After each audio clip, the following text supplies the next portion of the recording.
This telecast is copyrighted by Hometown 24 for the private use of our audience.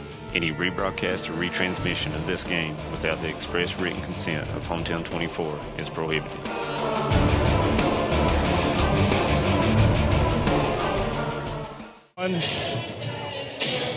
And welcome to Fleming Neon High School and Middle School here as Hometown 24 brings a special presentation of the Glory Road game between the Fleming Neon Pirates and the Jenkins Cavaliers. And want to thank all the people for tuning in. And we have a special guest as I will go to Jim Bob McCauley.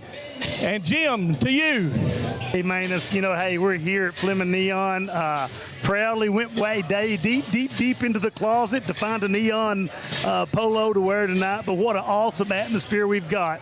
Now, I've got a special guest here that I just wanted to talk to him about. We got Jason Hogg, Fleming Neon alumnus, 1993. 1993. And Jason is a business owner here in the county now, and I know most people know him. But, Jason, what's it mean like? What's this mean to you? This is just an unbelievable atmosphere. I've been so excited about this all day long. The small gym, there's nothing like high school basketball in a small gym.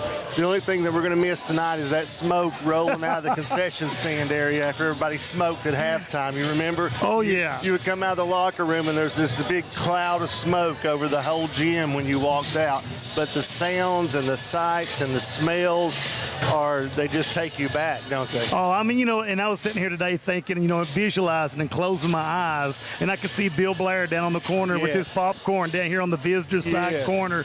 And you see, I can see Maynard, your grandfather, up here just absolutely telling a big joke, and everybody's laughing. And you think about, when we talk about girls basketball, the one we're getting ready to start with, what a storied history between these two programs. Oh, absolutely. Unbelievable. Regional titles, state participation. I can remember in my day was Neon and Weisberg some absolute knockdown, drag-out girls basketball games. That was some of the best basketball in the state of Kentucky at the time. Oh, yeah, and I was telling some of these kids, that it was Fair Marshal games when Neon and Weisberg played. 100%, yes. The crowd was they were so full that they would shut the doors and lock it down. But even when you think about 1991-92, you're talking about probably three of the best five teams in the region, because Jenkins, Christy Sexton goes to Marshall and plays. Courtney Myers, a standout NAIA player at Alice Lloyd. Kara Sampson goes and plays, I think it's Sue Bennett from Jenkins. That was just the Jenkins side. That's not talking about, you could allude more to the Neon.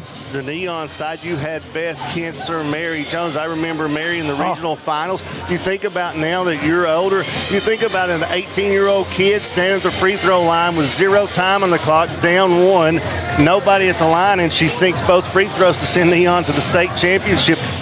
Just amazing. Yeah, amazing. It's amazing. And it's such fond memories because girls basketball was unreal in the 14th region, but even more so in the 53rd district in that time period. Yeah, it was exciting, and the boys' side too. I can remember talking about the small gyms. I can remember you're inbounding the ball and you have to move the crowd out of the way, and if you were on the opposing team side, the guy would grab your jersey, an old man would grab your jersey so you couldn't get back on the floor.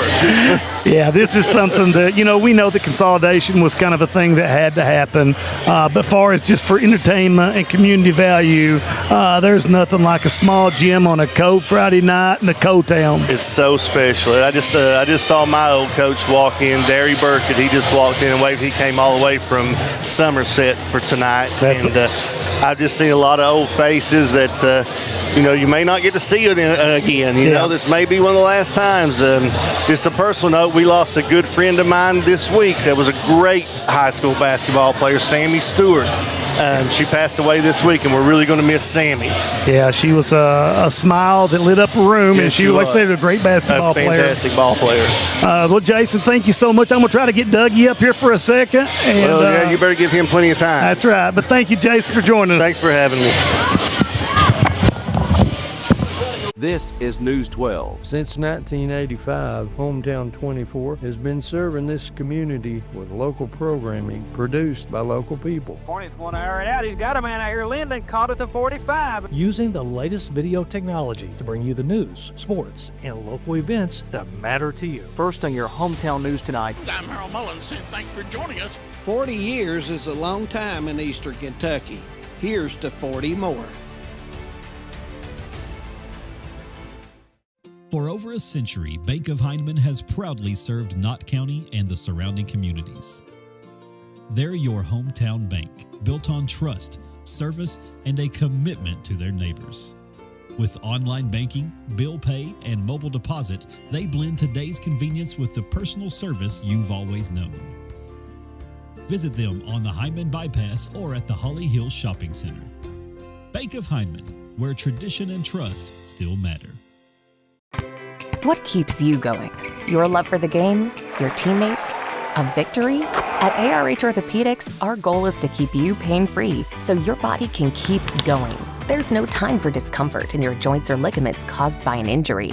ARH Orthopedic providers specialize in treatment plans, from non-surgical and surgical options, so your care is entirely centered around you. Visit arh.org/ortho to find an orthopedic provider near you. ARH, more for Appalachia. Time out for great food. This season, everyone is stopping at Double Quick for their pregame and postgame snacks, drinks, sandwiches, and dinners. Come on in and grab a bucket of Double Quick chicken with all the sides, a real family meal for on-the-go eating. Then there's everyone's favorite, the famous Double Quick pizza rolls. Buy them 1, 2, or 6 at a time.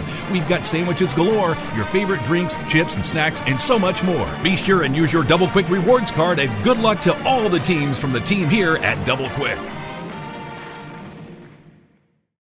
My name is Emily, and I'm from Laurel County. When I was searching for a college, I wanted to find a place that felt like home and where I could make a difference. The moment I stepped on Alice Lloyd's campus, I knew this was where I belonged.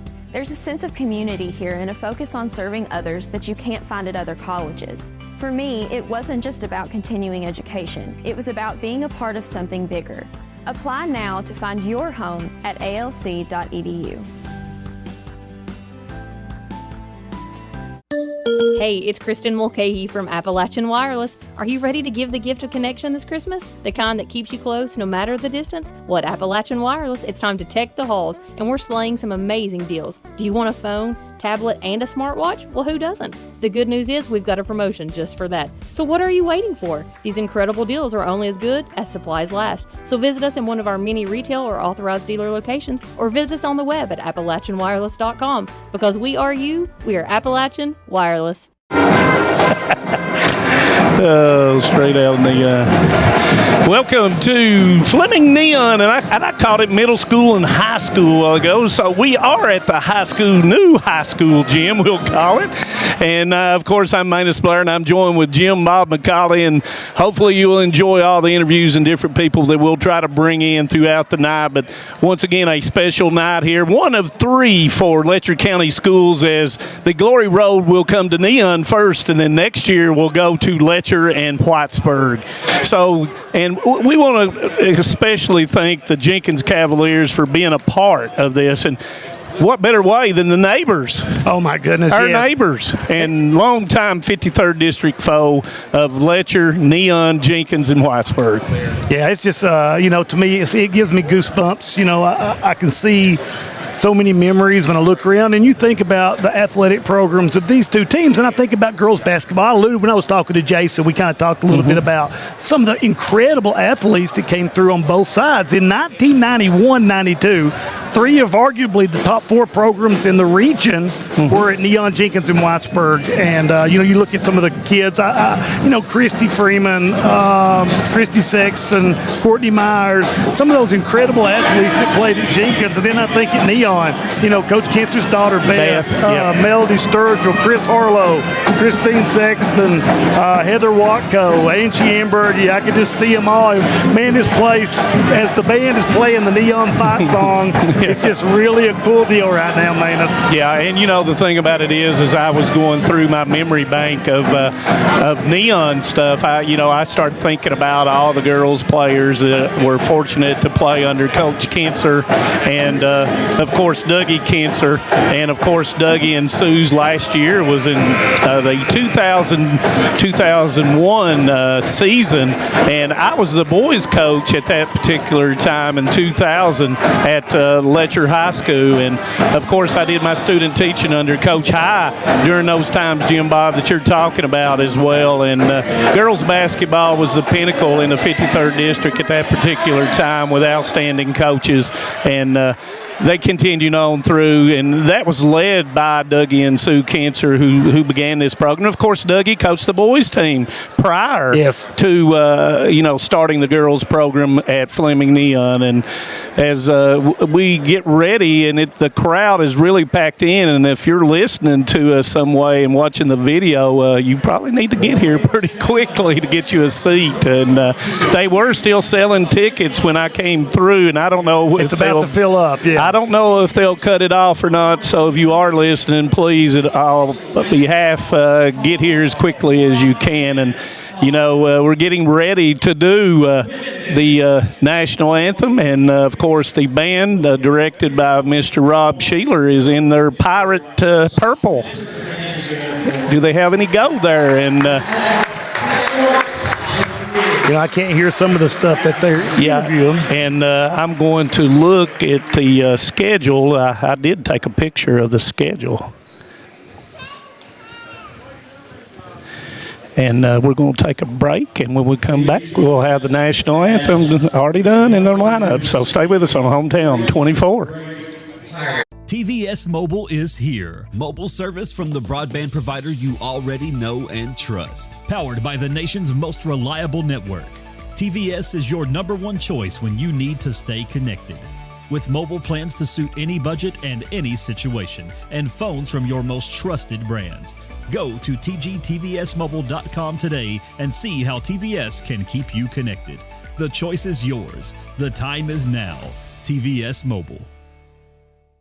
No matter what town or community you live in, there's a Tim Short dealership nearby. That's because our family of dealerships are dedicated to serving the folks throughout Eastern Kentucky. Our employees are your friends and neighbors, helping to support the local economy and provide safe and affordable transportation to everyone that shops the family of Tim Short dealerships. Our entire inventory can be found with the click of a button at timshortautogroup.com. Visit us online and join the thousands of customers that took the short drive to satisfaction today. For over 100 years, Hayden Citizens Bank has been a community partner to Hayden and Leslie County. From the tens of thousands of dollars donated to our schools and local charities, to the events we sponsor, with hundreds of volunteer hours from our employees. Hayden Citizens Bank is committed to this community because we've been here for over a century. Locally owned and locally operated, no other bank will work for the people of Hayden and Leslie County like Hayden Citizens Bank. Member FDIC, Equal Housing Lender. Hi, I'm attorney David Johnson. You may recognize me from some of our other ads, but injuries from an auto accident are no joking matter. With over 25 years of experience, our offices have the resources and expertise to go head-to-head with big insurance. While most of our cases get resolved without going to court, trust me, they know if the attorney you choose will take it this far. Either way, our clients get paid. So for all your legal needs, get the pros on your side. TVS has made a commitment to bringing you the best channel lineups and most diverse video packages available. We are proud to introduce Broadband TV, our newest and most affordable video package yet. 48 of the most watched channels we offer, some new channels only available with this package, and over 300 of the best free ad-supported channels available, all for only $29.95. Kentucky Farm Bureau Insurance helps protect more than 474,000 Kentucky families and businesses. Many of our members have been with us for years, even decades. Perhaps it's because of the competitive rates or our unmatched service. Or maybe the biggest reason is they know they can count on Kentucky's insurance company to be there when it matters. Kentucky Farm Bureau, big on commitment. Here at Klutz Auto Sales in Hazard, Kentucky, we specialize in used vehicles and we work with all types of credit. We're with you before and after the sale.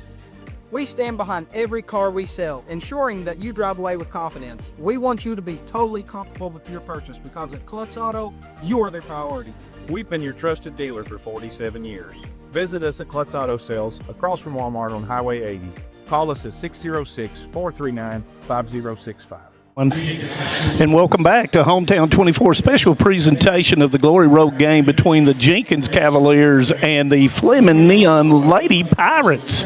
And that's the first time I've said that in a long time. Yes, sir. And we're about to have the warm-ups and all, but Justin Amberg, he just presented the Glory Road plaque to Coach Dougie Cancer at half court, and it is a big honor for the people here at Roy T. Reeser Gymnasium and the alumni of Fleming Neon. Starting lineups, number 3 for Jenkins will be senior forward Kiana Shepard. Number 4, freshman guard Raylan Newsom. Number 11, 8th grader Ella Sutherland. And Sam Quillen, as the voice of the Pirates, is doing the announcing. If you don't recognize that voice, and from Letcher County, I don't know who you are. 14, junior forward Anaya Chapiwa. I think that's how you say that. Yeah, you know, it just fits when you got Doc Sam here at Neon doing this.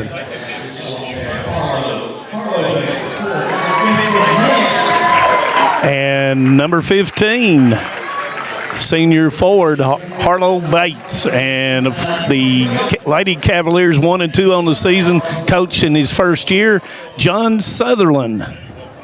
You know, and Harlow's aunt, Chris, was a 14th Region Player of the Year, 1988 year for Fleming Neon. Yeah. Lady Cavaliers 1-2 on the season, and now for the Fleming Neon Lady Pirates, 4-3 on the season. Number 24 is, my goodness, I think we've got number changes. That's Allie Bailey wearing 24, and it is her birthday, by the way. She's a senior. Number 14, senior guard Anna Hatton. I believe I've got all the numbers right. Number 1, senior forward Scarlett Stamper. Number 21, junior guard Kaylee Baker. And number 4, junior guard Molly Caudill. And, of course, Molly's mother was the girls' basketball coach the last 2 years here at Fleming Neon High School. And that, of course, is Brandy Caudill. And, you know, it's funny, when I came in, I've tried to get as many pictures as I could today because this is a really special occasion. But some of the Neon girls that had played grade school here, they were like, I'm home, coach. So it's just being cool. Then some of the Weisberg kids, they didn't say that. So our referees tonight, Camille Cook, who is a graduate of Whitesburg High School. Gary Hammonds, and everybody knows Gary through basketball. And, of course, Tim Caudill, otherwise known as Tiny the Most, and he is a graduate of Letcher High School. So the very 53rd District affair tonight. Very much so, and Coach Hammonds will step in, and it's going to be tipped back to Baker, and she's going to advance it up to Hatton. Jenkins looks like they're in a 2-3, Jim. Yeah, well, that 2-3 has been no stranger to this gym floor. Goes into Bailey, and she'll kick it for Caudill for the 3, and it will go. Yeah, Caudill really a streaky shooter. When she gets on, she can really pile them up. She can really do it. Looks like a diamond in one press against the Cavaliers. They'll advance it up and throws it away that time. That was Newsom that had the basketball, trying to advance it up to the sideline to Sutherland and just overthrew her. And, yeah, you can really say that. The 2-3 was an integral part. And Caudill with another 3 misses it. Rebound's going to go long, and Hatton will give it to Baker. Caudill goes in. Bailey's got backs in and then misses it. Rebound's going to come down to Shepard. And that's going to be a foul on Baker. Yep. I'm using my ink pen here. I don't know why. First foul, team's first. Shepherd, a good-looking athlete. She played at Letcher Central a couple of years ago and had transferred, to Harlan and then over to Jenkins. And she's got really good length as they will lose the basketball. Stamper will pick it up, and she will step on the sideline. Not a whole lot of room over there on the sideline. The new bleachers, and I was talking to principal of the middle school, David Robinson. He was talking about had to get new bleachers after the fact, and a Hatton will the steal out front, and she will go in with the left hand and put it in. Yeah, nice play by Hatton. She's a quick little guard, got her hands in there. But, we were talking about this before the game, Manus. This old-style gym, you throw the ball in, some old man may have your jersey holding you, And you slip on popcorn and everything else. Sutherland a little bit out of control, and she will throw it away as the ball will go out of bounds off of Bates. Stamper will throw it in underneath, and Jenkins will come with their own pressure. Yeah, kind of surprised that Jenkins is going to run the press right here, but Letcher Central's had a little bit of Fleming Neon, I'm sorry, has had a little problem with the press, so they've seen the film. They handle it pretty good. It goes to Baker with a long three, goes. Yeah, 2 3-pointers for Caudle and Baker. And that's, those are the girls that shoot the three for the Lady Pirates. Baker with a steal, and she's going to go in, and she is fouled. But we've become so accustomed to large gyms, and we're always like, wow, that gym's not full, or this or that. And you come in here tonight, and it is shoulder to shoulder. 1,250 now, right? Yep. Is the mark capacity, and there's not many seats, Jim. Oh, it's not, and but it's such a unique atmosphere, and I am glad that the kids have got to experience what it's like to be in a small gym. And you remember when Letcher Central first opened, played at Whitesburg High School gym, and it was a festive place to watch a ball game. Say the least. Baker with the second made, and Shepard throws it back, and it's rescued by Newsom, and she's going to be fouled. And that's going to be on Hatton, and that's going to be first team second. One of the things about these small gyms is you can really shoot the ball well. Oh, yeah. With the background as Shepard loses the basketball.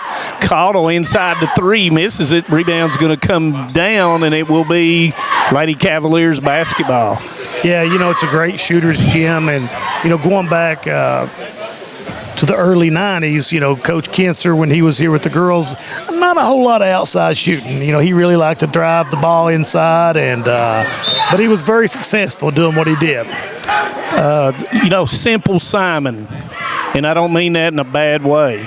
Sometimes if you can do a few good things and you do them really, really well, you win ball games on any level of whatever sport it may be. Jenkins has extended that out to a 1-2-2. Stamper goes in to Bailey, and she's doubled on the baseline. And nice job of defense by Jenkins.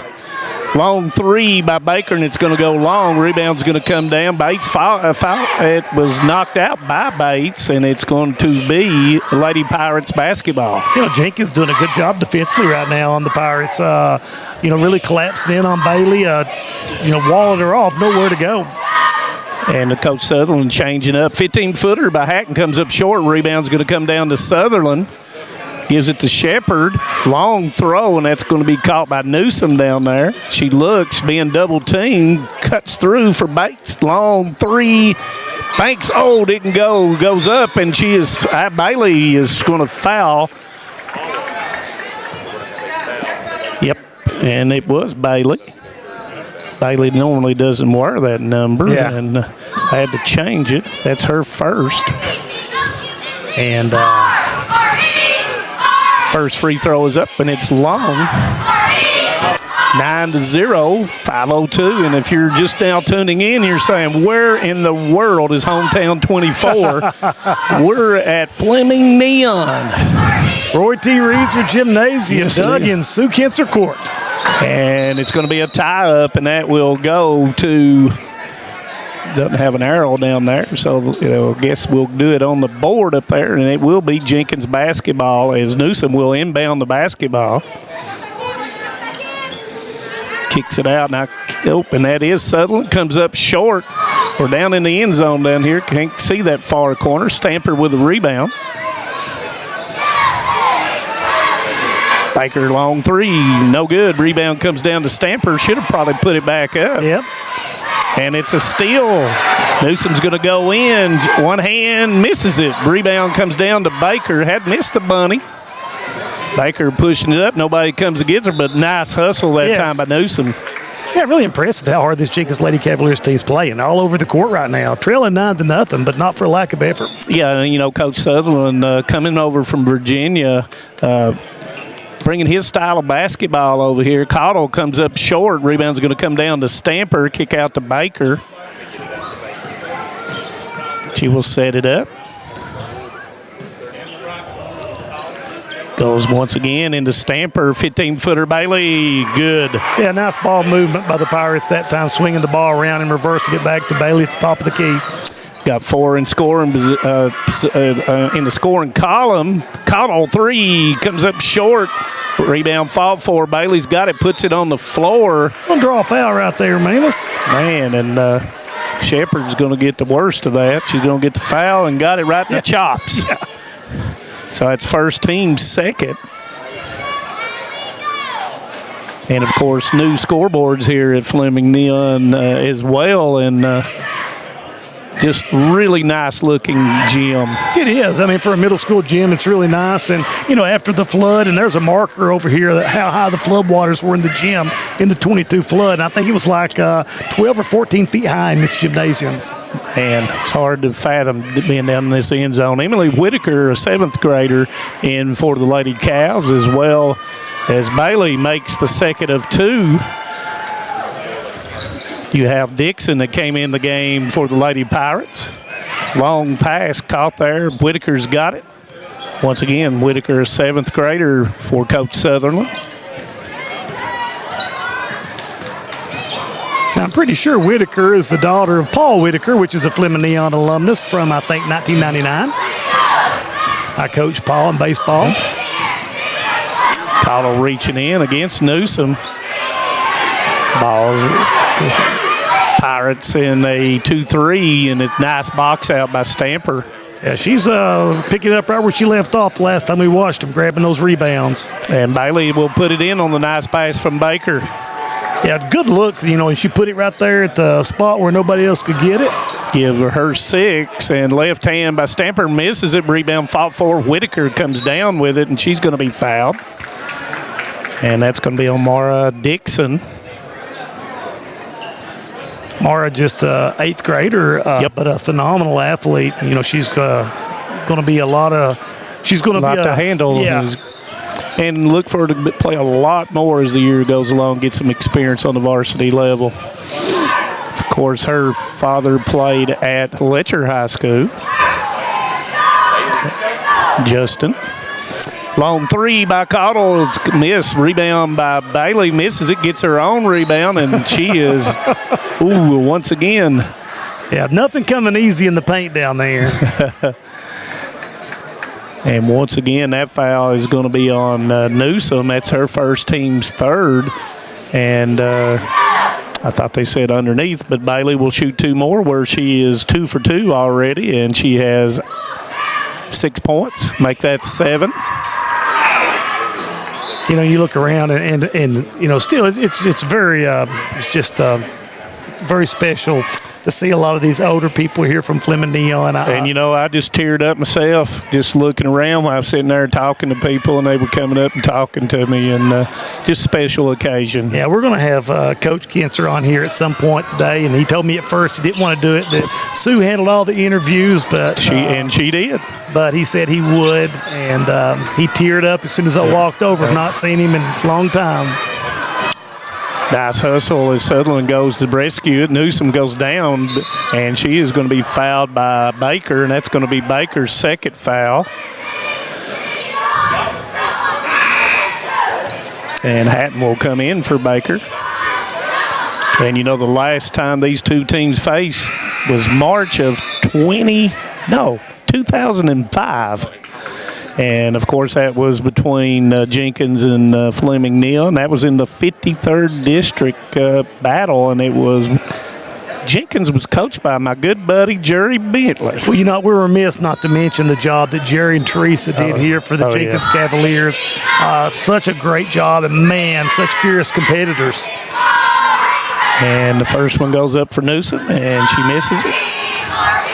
And, of course, like I said, it was Brandy Cottle was the coach of the Fleming Neon Lady Pirates. And, of course, her daughter is number 4, Molly Cottle. And the second one is good. Here comes the pressure, and Fletcher Central handles it. And once again, I was like David when we called the Glory Road game over at Car Creek. The Lady Pirates long 3. No, it was a 2, and that was by Bailey Howard. Yeah, Bailey, just a freshman. Wearing that same number that her father wore, Mr. Brian Howard. Standout basketball player at Whitesburg High School. One of the best. Yep. And that's so cool when you look at all the different lineage. You've been around this as long as you and I have been. There's a story behind every last name on the court. Bailey bodies up, throws it back out, and Bailey will dribble back out. Bailey Howard will dribble back out. And we had a 3-second call. Bailey, I think, put up a campground there for just a second. She forgot to put her fire out and get out of there. But, yeah, I think down that deep right-hand corner we're looking at, I always remember who sat down in that corner down there, and they let us have it a lot of times as a Letcher Eagle. Dixon with a steal misses the layup, but she was fouled. And that's going to be on Newsom, I believe. That's her second. It was I guess, be reminiscent of the times, at Neon, just like Letcher's a small school. Pretty much if you were not a ball player or in the band or you a cheerleader, you were here for every you game. Were here. And, we don't see that as much nowadays. Populations dropped substantially, and times are tough when you got to travel a long way to a game. We've talked about it several times about people would travel throughout these 4 district teams, and they'd be at every ball game, and even on the road as the second one goes down as well. Minute and 48 seconds to go, 20-1, and that's going to be a steal by Stamper on the press.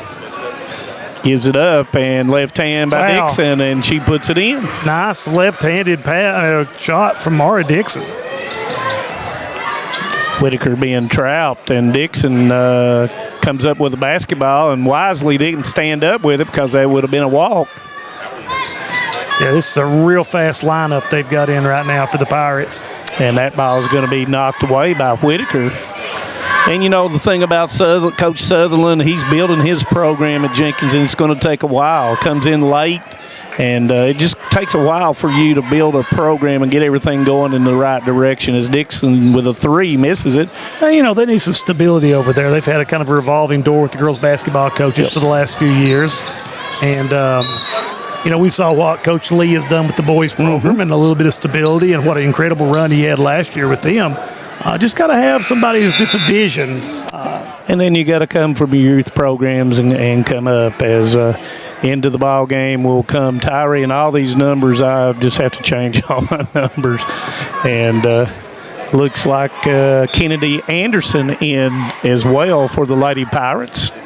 Number 25, I believe, is Alina Tyree. Yeah, that's right. Yep. And I think I've got everybody else's number correct.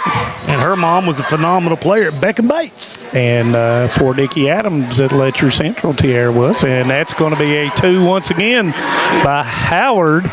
And probably more than likely her dad's going to say, if you'll stay 6 inches back, you'd had 2 threes.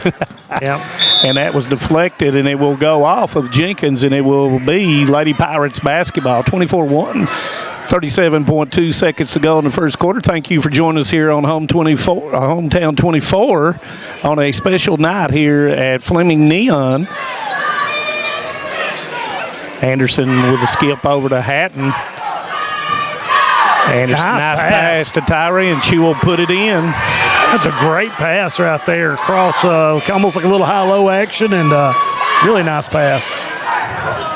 And that was nice play that time. Whitaker looking up the floor, and nice job of Jenkins, but nope, they're going to save it. Cannot see that deep corner, but official Cottle says it's out of bounds, and it'll be a turnover, and it will 5.2 for the Fleming Neon Lady Pirates. Used to have those heaters right there, and for some unknown reason, those heaters on the visitor side was right down as Bailey misses that one, and that ends the first quarter 26-1. Fleming Neon Lady Pirates. So we'll be back. Stay with us on Hometown 24. Tucked deep within the rolling hills and ancient ridgelines of the Appalachian Mountains, Eastern Kentucky is a place where heritage runs deep and community runs deeper. Known for its coal mining legacy, bluegrass traditions, and fiercely proud people, this region tells a story of resilience, creativity, and quiet beauty. I'm going to take you along with me as I visit some different counties of Eastern Kentucky and explore what all this amazing region has to offer. Hi, I'm Rebecca McCauley, and this is Bluegrass and Backroads. My name is Isabella, and I am from Madison County, Kentucky. Instead of choosing a larger university, I chose to attend Alice Lloyd College because I wanted a more personal college experience. The small class sizes provide a close relationship between students and professor that isn't possible at any other university. ALC is more than a place to learn, it is a place to grow, serve, and lead. Learn more at alc.edu.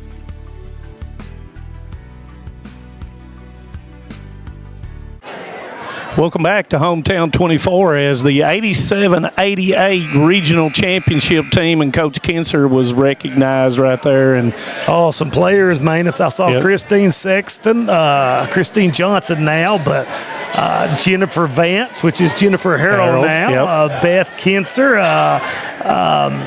just some phenomenal players on that team that I think they lost to, if I'm not mistaken, it was a team from Louisville. I'll have to go back and think about that. I've lost my Kentucky basketball encyclopedia, so if anybody out there's listening's got mine, let me know. Hatton with the steal as we come back to action here, and Hatton goes into Bailey, gives it up to Stamper, through and off the board, and it's good, and she was fouled. Yeah, nice take and a good pass from out to Stamper to drive in with that left-handed layup through the contact. One thing about Coach Kinser and Sue and Dougie, they were 484 and 279 with 3 regional titles while coaching here at Fleming Neon. Stamper will go to the line where she will try to complete the old-fashioned three-point play. Yeah, it's just a line of just, and luckily I was able to, that was when I was in high school, and got to watch those girls, 3 consecutive regional titles, 87 through 90, and just watch some battles between Coach Kinser and Coach I. Oh, yeah, and it bettered high school basketball and girls basketball and how to prepare for a game as well. Long 3, and Shepard goes over the back, and they're going to call Shepard 4 over the back, and that's going to be her second. Yeah, you're exactly right, and not just when you start thinking about conditioning. It was the whole batch, and both of them made the girls basketball programs of each prospective school better. Yeah, in an era of, in my opinion, pioneers. When you talk, we were lucky enough to do Wendell Wilson Memorial tournament over there. And then you think of Randy Napier, at MC Napier, Bill Fannin and Candy over there at Hazard. We see where women's sports is now, but man, it wasn't like that until those people in East Kentucky took over. And they push girls to the umpteenth, and that's really what made basketball. And they're statewide. It became a statewide thing. As nice pass by Cottle as Hatton will put it in. 34-1 with 6:33 to go in the second period. Sutherland with the basketball, looking for somebody, goes to Bates. Bates says, "Move, girls." Trying to look inside, does, and that's going to be good by Sutherland. Sutherland, an 8th grader, and she will go to the line to try to complete the three-point play. Meade will come in as for Jenkins, as well as number 1, that is Holbrook. Yeah, we've talked a lot about the Neon team, but, I mean, I'm telling you, Jenkins basketball. Deborah Oden. Oh, Deborah Oden, one of the pioneers of one of the very first, women's basketball. Yes. And then you could think about, we talk about, Whitney Creech, Jenkins Cavalier. Of which the gym's floor is named after. Christy Sexton was such a phenomenal player. I remember watching her. She was so smooth. Went on, had a great career at Marshall. Well, you had Henriette Wright that was there. And Cottle, once again, knocks down the jumper. Has 7.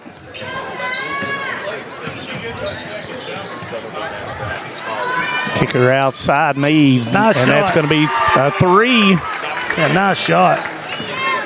36-7. Stamper goes in. Nobody picks her up. Misses the bunny.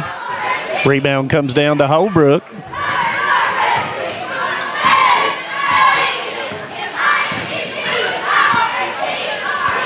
Newsom picks the basketball, being hounded by Hatton out front. Somebody's got to come to her. Knocked away. Goes to Hatton. Hatton's behind the defense, and she will lay it in.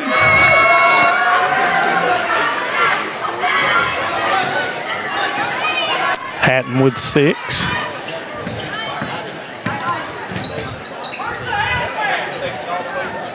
Yeah, they're right now it's you could tell Jenkins players getting a little frustrated.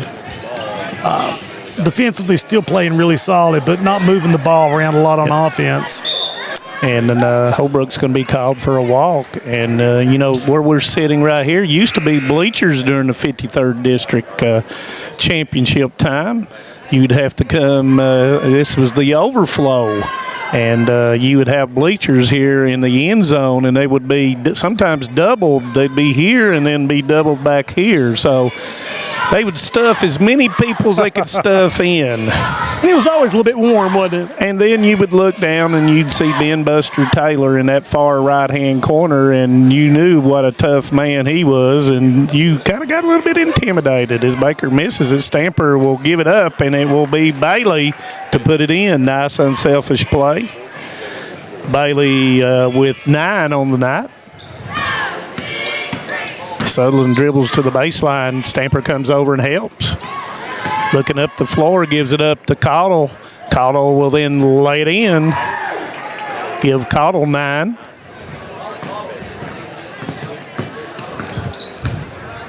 Just so much going on, Jim. My mind's just racing, so if I say something crazy out there, guys and gals, just ignore me. Stamper with the basketball in the middle of the floor. Gives it up to Bailey, and it goes out of bounds. And looks like it's going to be a hockey shift now. Comes in for the Lady Pirates, and 3 new subs for Jenkins. Let's see, I think I've gotten everybody that's been in the ball game for the Lady Pirates.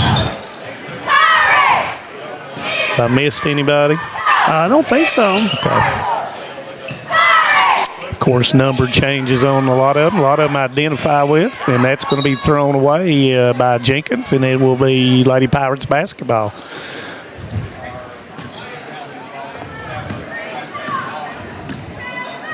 That's Elena.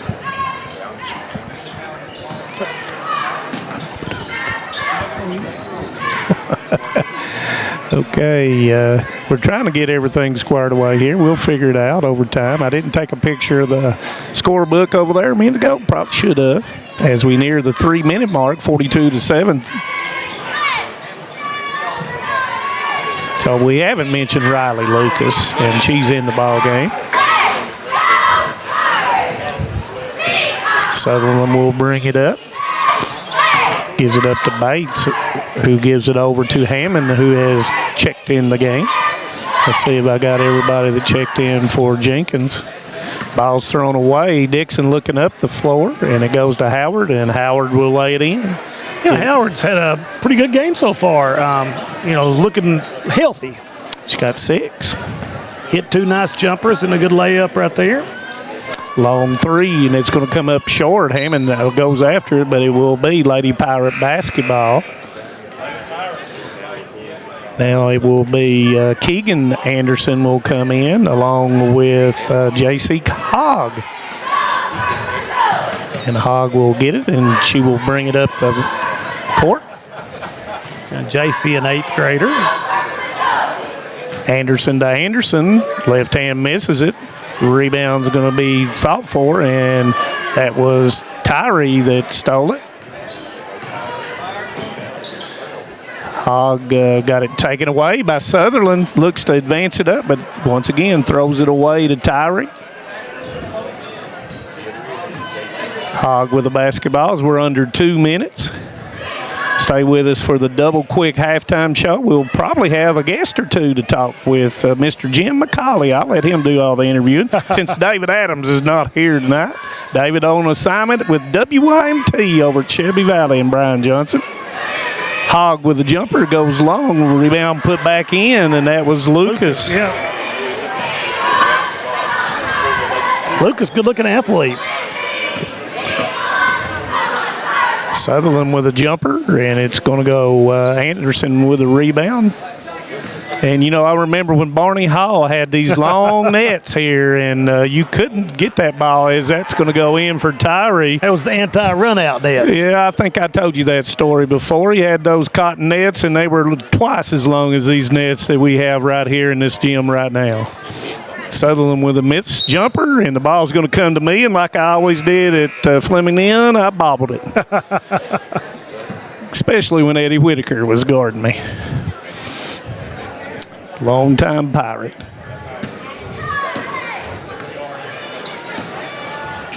He, along with Marty Whitaker, some of my favorite people.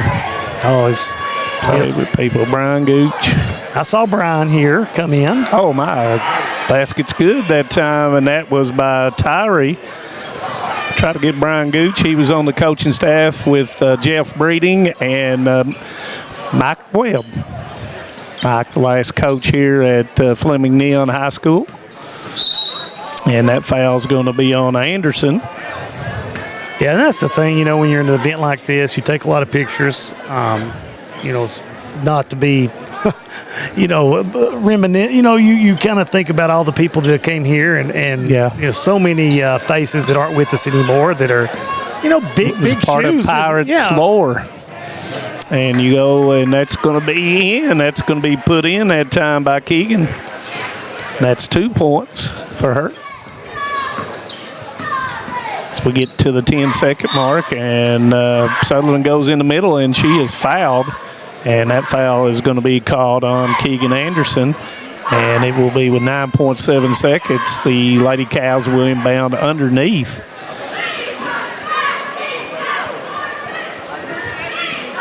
In the last 24 meetings between Jenkins and Fleming Neon, Jenkins actually had an 18-6 series difference on that. And that's going to be banked in on the 3 by Emily Whitaker, and that's probably going to be the last shot. And it will be 54-10 at the half. And when we come back, we'll have some special guests on the Double Quick halftime show. So stay with us here on Hometown 24 Glory Road Night. Since 1962, Citizens Bank and Trust of Jackson has been proud to serve the community. They care about the people of Breathitt County and are the only locally owned bank in the community. With 2 branches in Jackson and 1 in Beattyville, they're never too far away when you need them. And with the latest innovations in banking, keeping track of your finances has never been easier. Helping to grow Breathitt County as leaders for over 60 years. That's Citizens Bank and Trust, member FDIC, equal housing lender. Brought to you by Double Quick, Key Chicago Bankruptcy Express, Hometown Pharmacy and Hazard, Mountain Health Alliance, TPBT Bancorp, Primary Care Centers, Kentucky Farm Bureau Whitesburg, and Heidi Hoffensberger Law. Good times, good food, and good people at the Goal Line Bar and Grill. Come try their daily lunch specials as well as the best steak in Hazard as voted by the people. Looking for something fun to do? Hit up the tables and the dartboard. Also, trivia night every Tuesday evening. Goal Line has all your favorite big sports events on the big screen. There's something for everyone at Goal Line. Goal Line Bar and Grill in Hazard. Hi, my name is Heidi Hoffensberger from Hoffensberger Law Office. Debt can feel overwhelming. The calls, the letters, the constant pressure, it's hard to see a way forward. You're not alone. The law office of Heidi Hoffensberger has helped countless people through their bankruptcy, giving them a fresh start and a chance to rebuild. Bankruptcy isn't the end. The legal world can be a very, very difficult and complicated world, and I don't want that for my clients. Call today and let Heidi help you with this new beginning. Hometown Pharmacy of Hazard is here to meet all your prescription and healthcare needs. Pharmacist Darren Smith and the experienced staff provide fast, reliable service with the professionalism you expect. With friendly service and a commitment to quality care, Hometown Pharmacy is proud to serve the Hazard community every day. Ask about their new app. Hometown Pharmacy of Hazard, quality care, professional service right here in your community. Great communities attract talented people to live, work, and raise their families. We're committed to delivering future-proof broadband so our friends, families, and neighbors can live rich lives in smart rural communities across America. Your community is our community. We're your rural broadband partners. You do great things. We make great things possible. Home sweet home. At First Federal Savings and Loan of Hazard, we've been providing our friends and neighbors the sweet dream of homeownership since 1960. We're proud to support the community we work and live in. That's why we take so much pride in providing competitive rates, low closing costs, and quick turnaround by local decision makers. Investing and growing our community is what we do. At First Federal Savings and Loan of Hazard, we believe that there's no place like our home. Member FDIC, Equal Housing Lender. Kentucky Mountain Health Alliance Incorporated, Little Flower Clinic, Quantum Healthcare, and East Kentucky Chiropractic, offering medical, dental, pediatrics, chiropractic, behavioral health, women's health, rheumatology, mat program, x-ray, and transportation. Little Flower Clinic Rheumatology, Dr. Travis Sizemore and Brianna Cornitz, treating autoimmune disorders such as lupus and rheumatoid arthritis, and more. 487-9505. Kentucky Mountain Health Alliance Incorporated, your medical home in the mountains. When financial challenges threaten your future, you need clear guidance and proven solutions. Call Keisha Caldwell Feltner, Bankruptcy Express. Trusted legal experience to help you take control. From stopping creditor actions to protecting your assets. Keisha and her staff deliver efficient, reliable representation focused on results. With flexible payment options, getting the help you need is more accessible than ever. Keisha Caldwell Feltner, Bankruptcy Express. Professional service, practical solutions. The fresh start you deserve. For more than a century, we have stood by the people of Hazard and Eastern Kentucky. Now we begin a new chapter with a new name. People's Bank and Trust Company is now PBT Bancorp. Our look may be new, but what matters stays the same. The same local faces, the same personal service, the same commitment to your goals. PBT Bancorp is here to help you grow, plan, and build for the future. PBT Bancorp, preparing for a better tomorrow.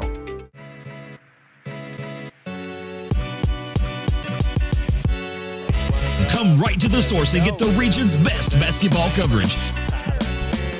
HT24 puts you right in the middle of the action, and it's free to watch on Facebook. Watch the state's most exciting basketball right here with HT24.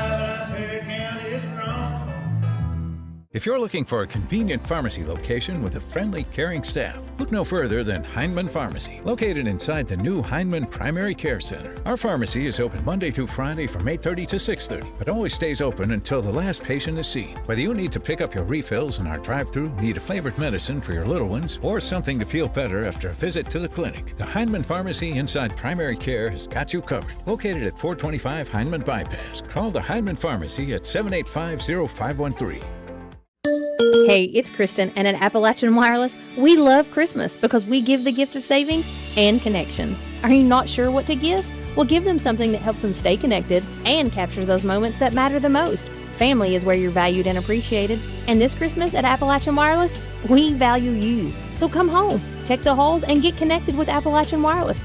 Visit us today in one of our many retail locations or find out more about the Tech the Halls promotion at AppalachianWireless.com. Because we are you, we are Appalachian Wireless. Hey guys, we're here at the halftime with Jenkins and Fleming Neon Pirate Lady Basketball, and I am absolutely thrilled to have the legend, Coach Dougie Kinser here, and two female athletes that were just a joy and pleasure to watch. And luckily, I was in high school to get to take it all in from the bleachers. So I'm joined here with, I'm going to use their maiden names, Heather Watko, Beth Kinser, and Coach Doug Kinser. And Coach Kinser, I'm going to start with you. How does it feel to come back here? I know you're very emotional, but just briefly, just tell us a little bit about what it was like to walk back into this gym. Well, see the crowd. How the crowd is. That's a good turnout for this. You know, getting everybody together again. And there we go. Yeah, getting everybody together again. And well, you know, Coach, really quick, you know, I was talking to Mance before, and you guys were kind of pioneers for girls basketball in the region. You know, I talk about people like Wendell Wilson, you know, Bill Fannin, Randy Napier, yourself, Coach Hyde, that were actually changed the way female athletics were ran in the mountains. And, you know, girls today, female sports are so popular, but we owe a lot of that to you. Well, Rita Wright and Henrietta Wright started at Jenkins. They started early before everybody else got started, got the advantage of everybody. So they were in the neck of it most of the time.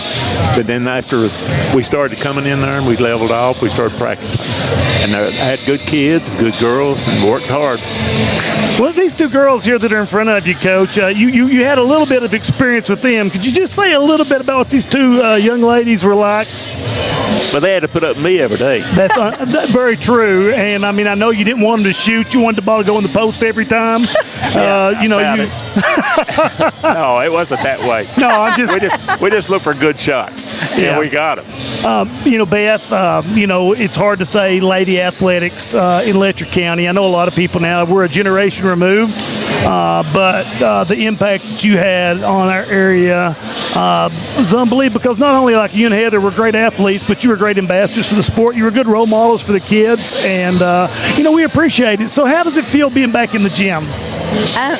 Actually, I'm really having a really emotional night as well. Coming back, I mean, I was raised in this gym, and I spent, before I played, I spent every day after school in here with my parents. I watched my sisters play. I love it. I mean, I coach basketball now still. There's just something about it, and I just love it. And I'm really glad to be back home. So we're glad to see. I was so thrilled when I saw Coach Kinser and you guys walk in. I mean, my heart was just, because, you know, when we first started talking about this, we're like, you know, Coach Kinser's got to be here. Coach Kinser's got to be here because, I mean, he's an icon. Heather, you know, like, so good to see you here in this setting. But tell me a little bit about what it's like for you to be here. Same as what Beth said. Very, very emotional. Probably one of my favorite places in the world. Yeah, and you know, you tried to seeing everybody and just really took me back. you try to explain to the next generation what it was like coming here on a Thursday night or a Friday night in the big 53rd district matchup. The smoke's coming from the smoker section. They opened the doors after the halftime. The smoke's filtered in, and it was hotter than fire in here. And you know, people don't understand what it was like when it was, I call them fire marshal games. When you guys played Whitesburg, you had to shut the doors because there was no more room anywhere. Favorite memory, Coach Kentzer, I'll start with you. Favorite memory here in this gym?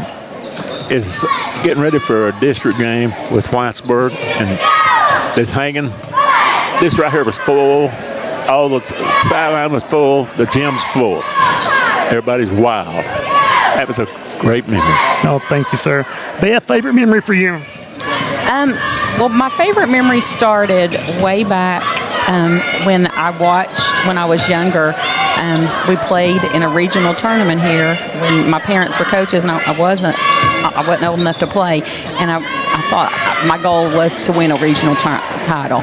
And obviously we did that for 3 years when I played 88, 89, and 90. It was never in this gym, but we did get to win some district championships here. So that's probably the most memorable.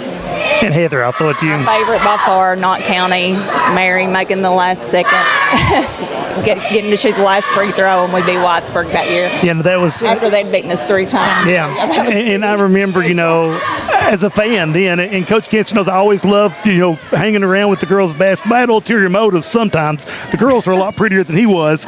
But, I really loved being around them, and it was such a big deal because when we viewed it, the rivalry was so good between Neon and Whitesburg, and now those are my coworkers that I work with, so I have to be careful in what I say. But it was such a cool atmosphere, and when we traveled, you girls, everybody in Neon, literally the town closed down to go watch you guys play.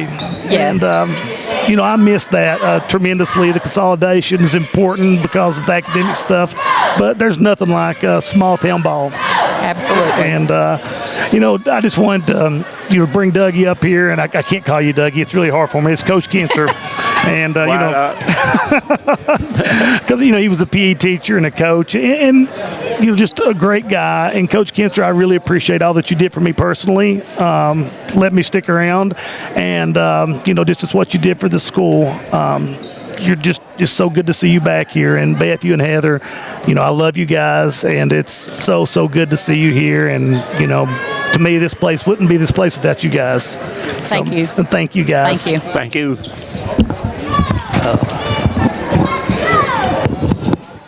Careful there. See, watch me like a hawk. Careful, Dad.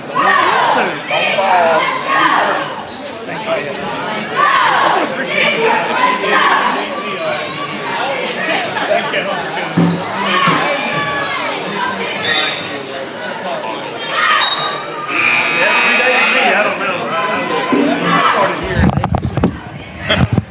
Okay, I hope y'all enjoyed all that. Jim Bob, he's just left me here for some reason. And it's 64-12, 4:55, and of course the clock is running. And hope everybody out there enjoyed that interview with longtime veteran and coaching legend Dougie Kentzer. Layup good by Dixon.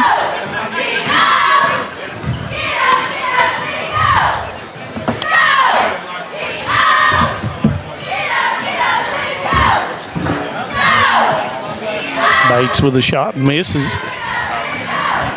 Rebound to Dixon.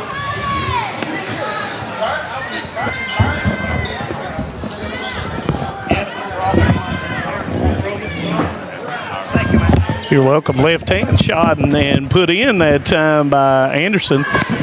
And now I'm going to have to go home and watch what you guys talked about, Jim. I wasn't able to listen to it, and took a few pictures for you, and I'll send those. I appreciate it. Pass is going to be stolen, and Dixon will bring it up.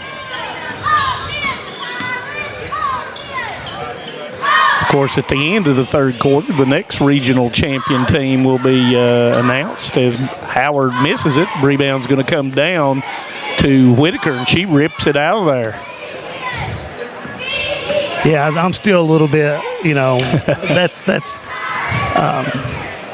Whitaker, long three, misses it, but a range of emotions you go through, and we'll be doing this next year. Hopefully, we'll be able to hometown 24 do it at Letcher High School and Whitesburg High School, and it will be the same kind of emotions for everybody as well.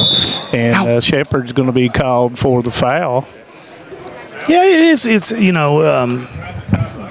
your childhood and your youth, and there's just so much there that you think about, and they're strong with them. It's like Beth and Heather both were about to tear up. Coach Kinser. It's a part of your life, and everybody says everything has happened so fast, and you look back, and now we're the old timers. Yeah, and I remember one of the greatest things ever was getting to go against Coach High and Coach Kinser, Dougie and Sue. It's hard to say Coach Kinser. I always said Dougie and Sue my whole coaching career, and they call me Manus. Yeah. So they taught me a whole lot of stuff about girls basketball.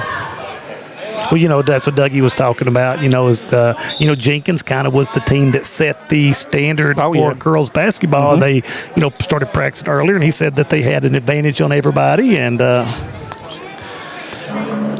thing about it is when you start talking about basketball, and we mentioned Deborah Olden, and I was thinking of an older player that played for Fleming. Wivana Davis was one of the best basketball players and one of the first that could really handle the basketball with both hands. And that was during the time when my wife kind of was into basketball and at Letcher High School. And those kind of people were instrumental. And, you never know when you're playing the game how many of the younger kids are in the bleachers trying to mimic your moves and what you do and wearing your number. And those things were instrumental in the rise of girls basketball in the 53rd District and the 14th Region.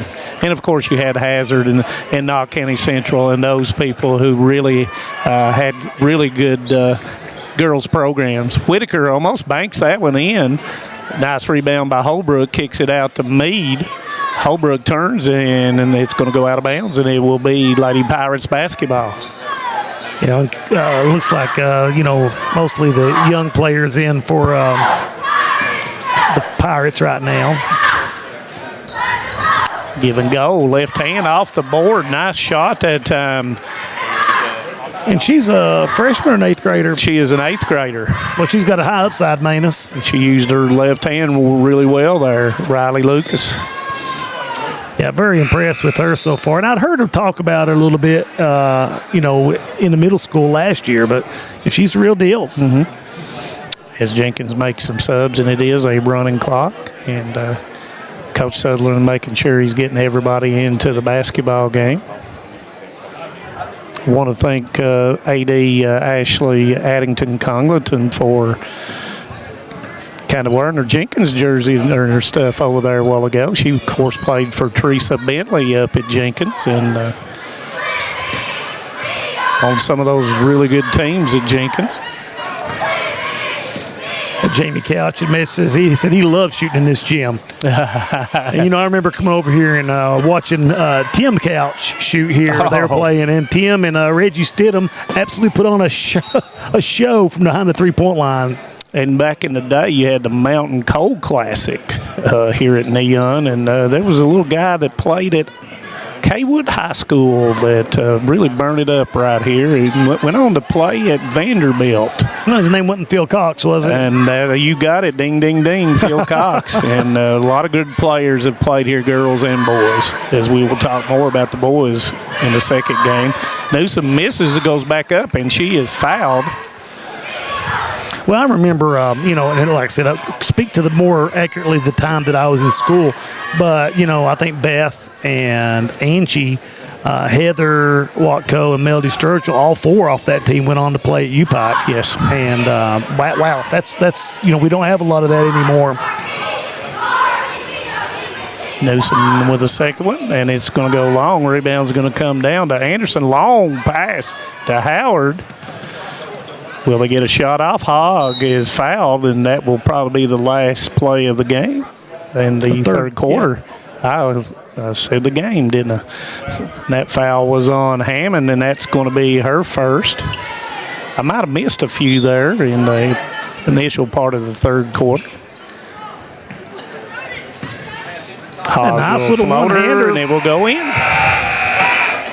And it will be 74-12 going into the fourth quarter. Stay with us on Hometown 24. We'll take a break. TVS TVS Cable has everything you need to stay entertained. Video services with all your favorite channels and local sports on Hometown 24. Ask about digital voice service for home and business. High-speed internet so you never fall behind in a game. There's something for all ages. We've got you covered. Sit back and enjoy everything TVS has to offer. Stay connected with TVS. No one likes an uninvited guest, especially when that guest is a potentially dangerous pest. So call Bluegrass Pest Management and let the pros take care of your problem. Locally owned and operated for over 40 years, providing much-needed jobs to local people. With 3 locations in Hazard, London, and Hindman, they treat rats, mice, roaches, bed bugs, termites, and many more. Open Monday through Friday and now servicing all of Kentucky. Say goodbye to your uninvited guests today. Call Bluegrass Pest Management. Welcome back to Hometown 24 as we have the 88-89 regional champion team who are 27-0, I believe, going into the championship game, and they're asking all the Fleming Neon Pirates that have played here to come out on the floor. So this may take just a little while for all of them to get out of here. That's awesome, Manus. So I hope Whitesburg High School graduate Ernie Sexton is getting plenty of pictures. There'll be many of them sold. And I love seeing these old high school jackets, and I see them, from the early 80s all the way through. Wow.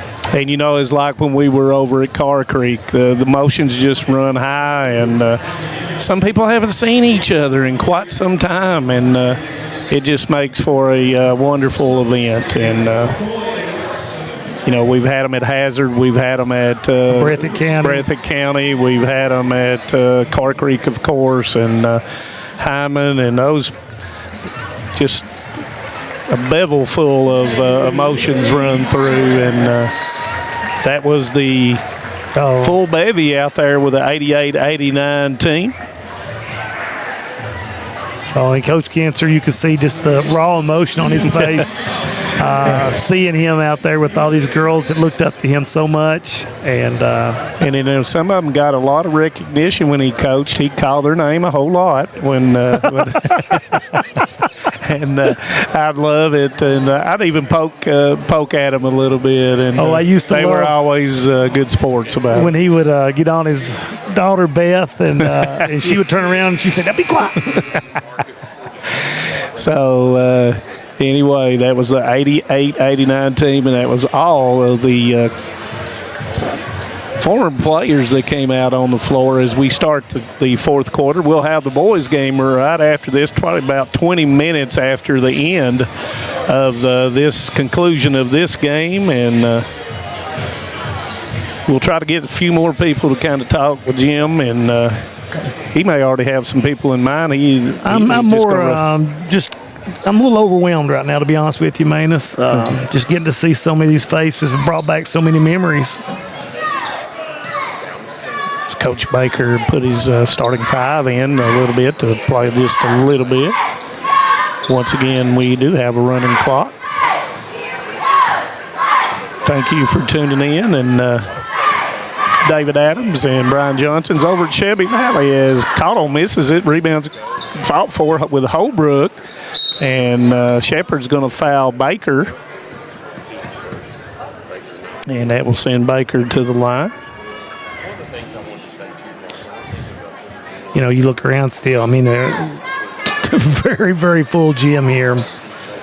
And a lot of people out in the lobby. And if you've ever been to these little smaller gyms at Fleming, Neon, and Letcher, they are carbon copies until, of course, the flood came. But they were built basically at the same time. So nice shooting, as Jamie Couch says, nice shooting gym. Yeah. Baker they had the video board out there in the lobby and had a lot of the old pictures going through, and I really enjoyed that as well. Hospitality room, they had annuals and different things, so just a lot of good stuff. Yeah, I haven't had a chance to make it out, but I'm going to try in between games to go out and check out some of the things in the hospitality room. Shepard with the basketball out front, looking for someone to cut.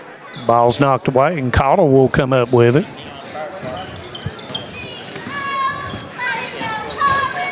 Hatton with the basketball. Baker crosses over dribble, and it goes off of Bates's foot. But like you were saying, if you go through here and you got number 14 shoes, you might get them stepped on as you go down the sideline. Yeah.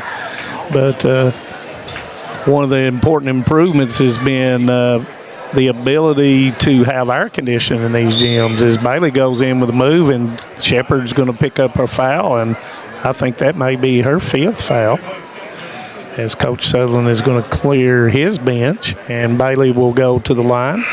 3 or 4 on the night. Yeah, the air conditioning, you think about, coming in here in the 80s and 90s on a cold night like that, and it was 1,000,000 degrees in here. Yeah, and if I'd asked Coach Kinser any questions, I'd have said, when I coached here, did you turn the heaters down on my bench intentionally? And see what he would say. Bailey was going to shoot 2.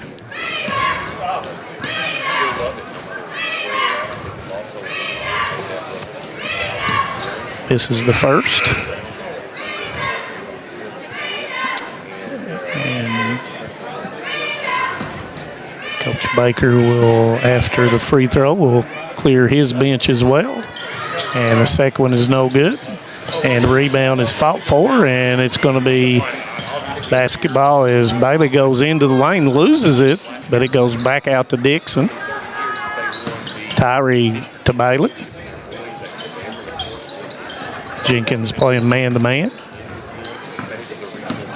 Dixon gives it up to Howard. Tyree with a jumper, and it's going to go. Yeah, nice shooter's row right there. Tyree with 8 points.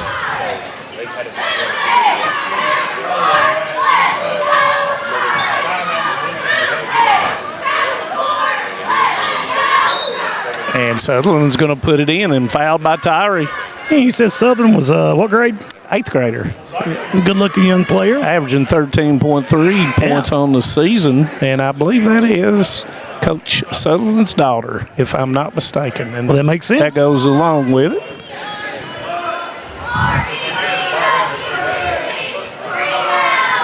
Free throw is up, and it rolls in.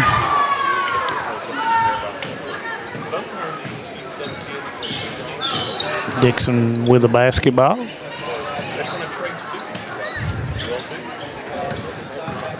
Howard into the lane, up, and puts it in. Yeah, nice drive by Howard right there. Give Howard 8.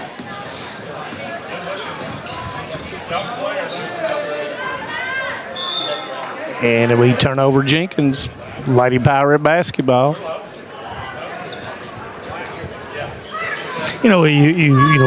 As the game's clearly in hand, Manus, and you bring a very unique perspective. You coach girls and boys, coach in the 53rd district, and you talked about when you first started coaching. You're coaching against legends. Were you intimidated by that?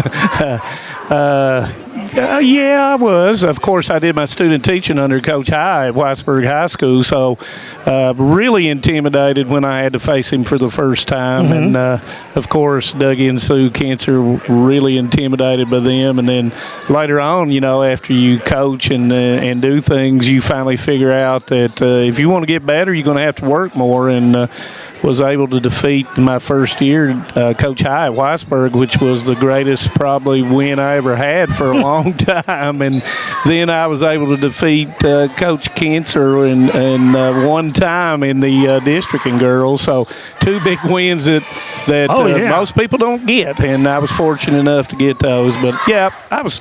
Because you were young. Yeah. Oh yeah, I was 22-year-old. So yes, definitely so.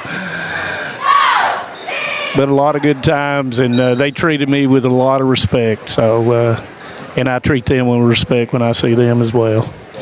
And just wish Sue could have been here. Oh, goodness. 80-15, 3 on the 3:30 mark.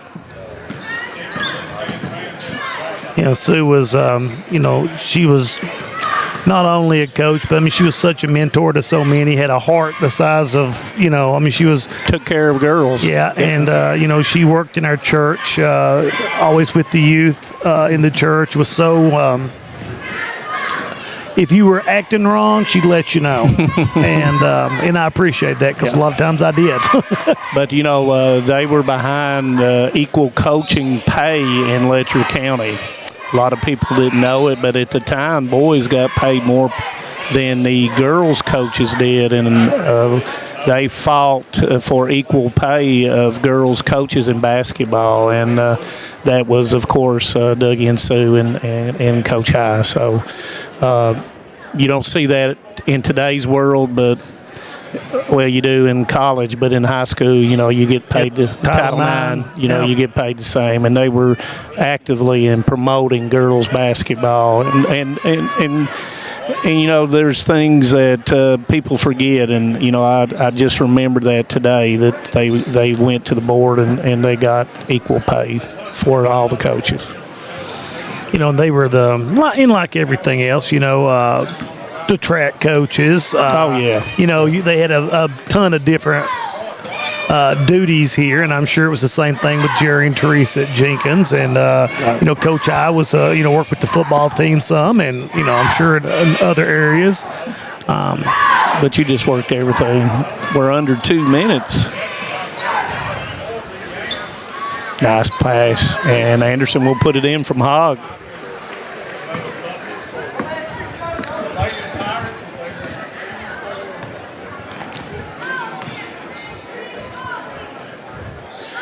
One and a half as Newsom fires the long three, almost goes. Anderson with the rebound. Howard out to Hogg, and they'll reset.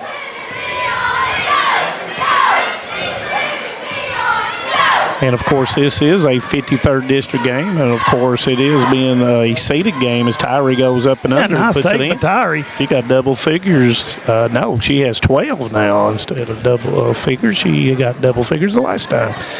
1 minute to go.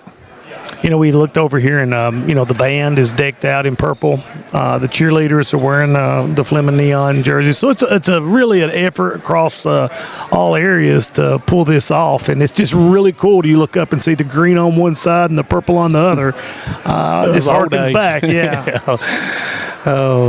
Long three, and it's not going to go. And that's Hall that was in the game. I don't believe I've called her name. That is Micaiah Hall. She's an 8th grader. Hogg with the basketball. And it's going to go out of bounds, and it will be Lady Pirates basketball. That's going to do it right there as the clock starts to wind towards 0.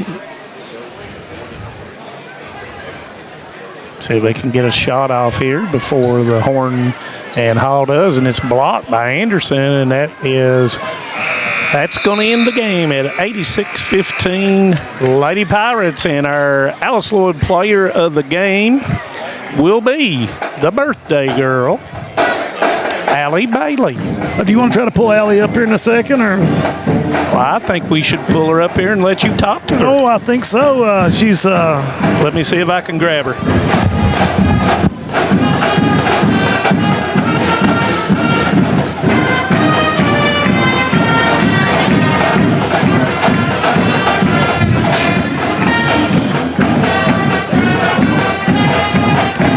So, Manus has went out to get our player of the game, Allie Bailey, for Fleming Neon, Letcher County Central. So, first seeded game, I think Letcher Central might have played Jim Buchanan and Cordia already, but it leaves the seeded games, and here comes Allie. Going to speak with her real quick. So, on this Glory Road night, the Fleming Neon Pirates victorious. And I am joined here by our player of the game, Allie Bailey. And Allie, I know you're excited about the player of the game. You get a nice little card. Yes. I've heard something about that. But really, how does it feel to put that neon jersey on? Because you grew up, if there's any kid in the world that had more of a purple and gold pedigree, it's probably Allie Bailey. For sure. It felt great. I was super excited for this game. The atmosphere in here is great. Like, I told my teammates earlier, like, this is like if we took our normal games and then packed it into a gym that's 2 times smaller. And, all the Neon people here that I know that I go to church with, and, my whole family are here. So it's great, and I really enjoyed it. Well, and that's, since you've been a baby and you've all heard the stories, Neon High School, Neon High School, Neon High School, and then you're out there and you get to wear your mom's old number, and I thought that was pretty cool. It's just, it's a little, get you a little feeling for it, I guess. Yes, for sure. And I was really excited, too, to be able to meet my mom's former coach, Dougie. I've got to meet him one time, but I'm going to go after this and get to talk to him. That's going to be really cool. Yeah, I was glad to get to interview him, too, because you heard the stories. Yes. And so you actually get to meet him. And it's girls basketball at Neon, and I know you've heard this from other people, but and even not just at Neon, but at Jenkins and Weisberg, Allie, in the region, they were probably 3 of the top 4 teams in the region, in the games where this was the atmosphere every night. So it's phenomenal. Looking ahead, what do y'all got the rest of this week? We play Martin County tomorrow. And then, Martin's good. Yes, and then that's it for this week, I believe. Okay, where do you play Martin at? It's at Martin. Well, enjoy that, and the best of luck as you go over there. And Allie, go out there and say hi to Coach Kitzer. Congratulations on a very special day, right? Yes. So what is today? It's my birthday. Big 18. Well, congratulations, Allie. And you represent everybody with such dignity, and I just love you to death. So congratulations. Thank you. And that was Allie Bailey, our player of the game tonight. So we're going to take a break and come back here in a few minutes. Thank you for joining us. In Kentucky, we understand what matters: family, friends, community. But sometimes we hurt. At Mountain Comprehensive Care Center, we believe in hope, and Mountain's behavioral health professionals want to be there for you every step of the way. Together, we can overcome the challenges of depression, PTSD, addiction, and so much more. With behavioral health centers throughout Kentucky, your story of recovery begins at Mountain Comprehensive Care Center. This is News 12. Since 1985, Hometown 24 has been serving this community with local programming produced by local people. Hornet's going to air it out. He's got a man out here. Linden caught it to 45. Using the latest video technology to bring you the news, sports, and local events that matter to you. First on your Hometown News tonight. I'm Harold Mullins, and thanks for joining us. 40 years is a long time in Eastern Kentucky. Here's to 40 more. For over a century, Bank of Heinemann has proudly served Knott County and the surrounding communities. They're your hometown bank, built on trust, service, and a commitment to their neighbors. With online banking, bill pay, and mobile deposit, they blend today's convenience with the personal service you've always known. Visit them on the Heinemann Bypass or at the Holly Hills Shopping Center. Bank of Heinemann, where tradition and trust still matter. What keeps you going? Your love for the game? Your teammates? A victory? At ARH Orthopedics, our goal is to keep you pain-free so your body can keep going. There's no time for discomfort in your joints or ligaments caused by an injury. ARH Orthopedic providers specialize in treatment plans, from non-surgical and surgical options, so your care is entirely centered around you. Visit arh.org/ortho to find an orthopedic provider near you. ARH, more for Appalachia. Time out for great food. This season, everyone is stopping at Double Quick for their pregame and postgame snacks, drinks, sandwiches, and dinners. Come on in and grab a bucket of Double Quick chicken with all the sides, a real family meal for on-the-go eating. Then there's everyone's favorite, the famous Double Quick pizza rolls. Buy them 1, 2, or 6 at a time. We've got sandwiches galore, your favorite drinks, chips, and snacks, and so much more. Be sure and use your Double Quick rewards card, and good luck to all the teams from the team here at Double Quick. My name is Emily, and I'm from Laurel County. When I was searching for a college, I wanted to find a place that felt like home and where I could make a difference. The moment I stepped on Alice Lloyd's campus, I knew this was where I belonged. There's a sense of community here and a focus on serving others that you can't find at other colleges. For me, it wasn't just about continuing education. It was about being a part of something bigger. Apply now to find your home at alc.edu.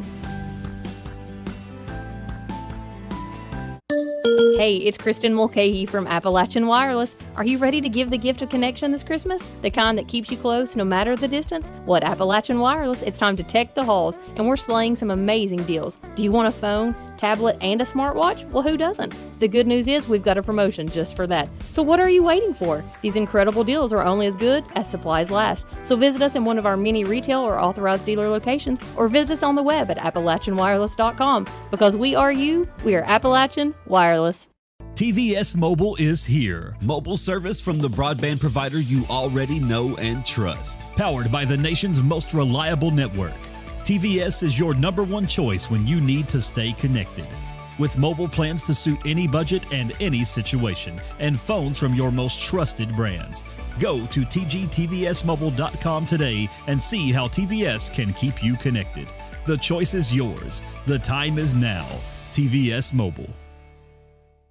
No matter what town or community you live in, there's a Tim Short dealership nearby. That's because our family of dealerships are dedicated to serving the folks throughout Eastern Kentucky. Our employees are your friends and neighbors, helping to support the local economy and provide safe and affordable transportation to everyone that shops the family of Tim Short dealerships. Our entire inventory can be found with the click of a button at timshortautogroup.com. Visit us online and join the thousands of customers that took the short drive to satisfaction today. For over 100 years, Hayden Citizens Bank has been a community partner to Hayden and Leslie County. From the tens of thousands of dollars donated to our schools and local charities to the events we sponsor, with hundreds of volunteer hours from our employees. Hayden Citizens Bank is committed to this community because we've been here for over a century. Locally owned and locally operated, no other bank will work for the people of Hayden and Leslie County like Hayden Citizens Bank. Member FDIC, Equal Housing Lender. Hi, I'm attorney David Johnson. You may recognize me from some of our other ads, but injuries from an auto accident are no joking matter. With over 25 years of experience, our offices have the resources and expertise to go head-to-head with big insurance. While most of our cases get resolved without going to court, trust me, they know if the attorney you choose will take it this far. Either way, our clients get paid. So for all your legal needs, get the pros on your side. TVS has made a commitment to bringing you the best channel lineups and most diverse video packages available. We are proud to introduce Broadband TV, our newest and most affordable video package yet. 48 of the most watched channels we offer, some new channels only available with this package, and over 300 of the best free ad-supported channels available, all for only $29.95. Kentucky Farm Bureau Insurance helps protect more than 474,000 Kentucky families and businesses. Many of our members have been with us for years, even decades. Perhaps it's because of the competitive rates or our unmatched service. Or maybe the biggest reason is they know they can count on Kentucky's insurance company to be there when it matters. Kentucky Farm Bureau, big on commitment. Here at Klutz Auto Sales in Hazard, Kentucky, we specialize in used vehicles and we work with all types of credit. We're with you before and after the sale. We stand behind every car we sell, ensuring that you drive away with confidence. We want you to be totally comfortable with your purchase because at Klutz Auto, you're the priority. We've been your trusted dealer for 47 years. Visit us at Klutz Auto Sales across from Walmart on Highway 80. Call us at 606-439-5065. Tucked deep within the rolling hills and ancient ridgelines of the Appalachian Mountains, Eastern Kentucky is a place where heritage runs deep and community runs deeper. Known for its coal mining legacy, bluegrass traditions, and fiercely proud people, this region tells a story of resilience, creativity, and quiet beauty. I'm going to take you along with me as I visit some different counties of Eastern Kentucky and explore what all this amazing region has to offer. Hi, I'm Rebecca McCauley, and this is Bluegrass and Backroads. My name is Isabella, and I am from Madison County, Kentucky. Instead of choosing a larger university, I chose to attend Alice Lloyd College because I wanted a more personal college experience. The small class sizes provide a close relationship between students and professor that isn't possible at any other university. ALC is more than a place to learn, it is a place to grow, serve, and lead. Learn more at alc.edu.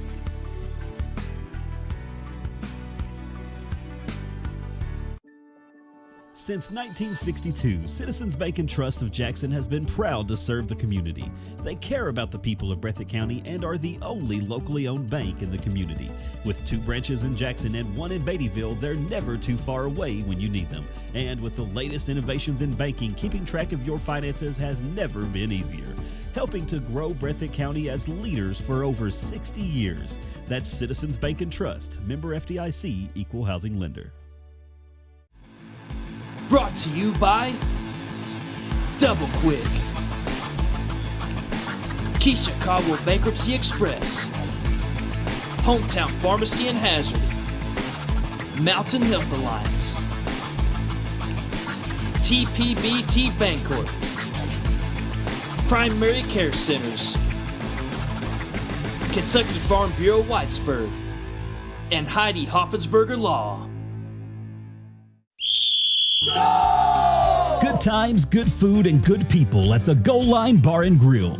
Come try their daily lunch specials as well as the best steak in Hazard as voted by the people. Looking for something fun to do? Hit up the tables and the dartboard. Also, trivia night every Tuesday evening. Goal Line has all your favorite big sports events on the big screen. There's something for everyone at Goal Line. Goal Line Bar and Grill in Hazard. Hi, my name is Heidi Hoffensberger from Hoffensberger Law Office. Debt can feel overwhelming. The calls, the letters, the constant pressure, it's hard to see a way forward. You're not alone. The law office of Heidi Hoffensberger has helped countless people through their bankruptcy, giving them a fresh start and a chance to rebuild. Bankruptcy isn't the end. The legal world can be a very, very difficult and complicated world, and I don't want that for my clients. Call today and let Heidi help you with this new beginning. Hometown Pharmacy of Hazard is here to meet all your prescription and healthcare needs. Pharmacist Darren Smith and the experienced staff provide fast, reliable service with the professionalism you expect. With friendly service and a commitment to quality care, Hometown Pharmacy is proud to serve the Hazard community every day. Ask about their new app. Hometown Pharmacy of Hazard, quality care, professional service right here in your community. Great communities attract talented people to live, work, and raise their families. We're committed to delivering future-proof broadband so our friends, families, and neighbors can live rich lives in smart rural communities across America. Your community is our community. We're your rural broadband partners. You do great things. We make great things possible. Home sweet home. At First Federal Savings and Loan of Hazard, we've been providing our friends and neighbors the sweet dream of homeownership since 1960. We're proud to support the community we work and live in. That's why we take so much pride in providing competitive rates, low closing costs, and quick turnaround by local decision makers. Investing and growing our community is what we do. At First Federal Savings and Loan of Hazard, we believe that there's no place like our home. Member FDIC, equal housing lender.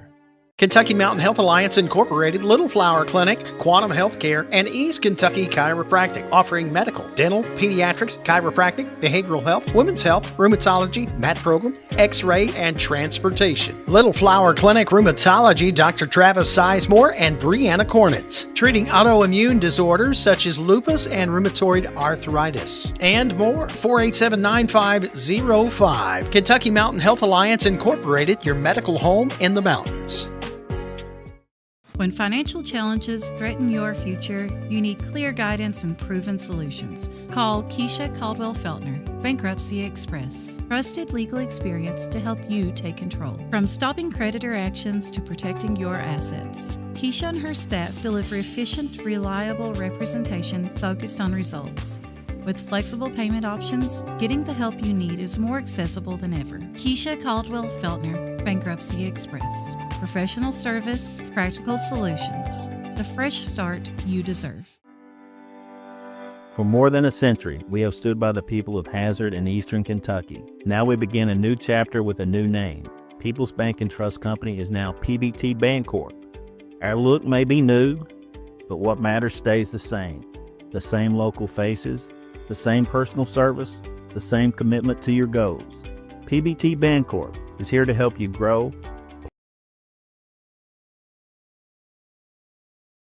Better tomorrow.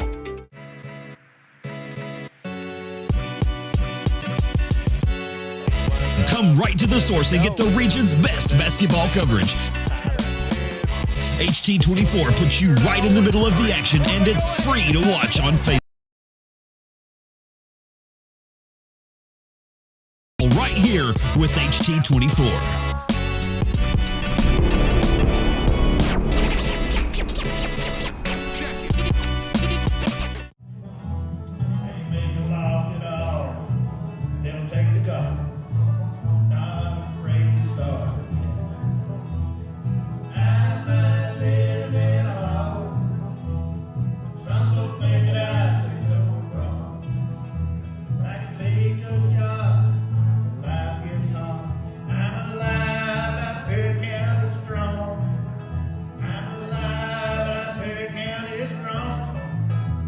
If you're looking for a convenient pharmacy location with a friendly, caring staff, look no further than Heinemann Pharmacy, located inside the new Heinemann Primary Care Center. Our pharmacy is open Monday through Friday from 8:30 to 6:30, but always stays open until the last patient is seen. Whether you need to pick up your refills in our drive-thru, need a favorite medicine for your little ones, or something to feel better after a visit to the clinic, the Heinemann Pharmacy inside Primary Care has got you covered. Located at 425 Heinemann Bypass. Call the Heinemann Pharmacy at 785-0513.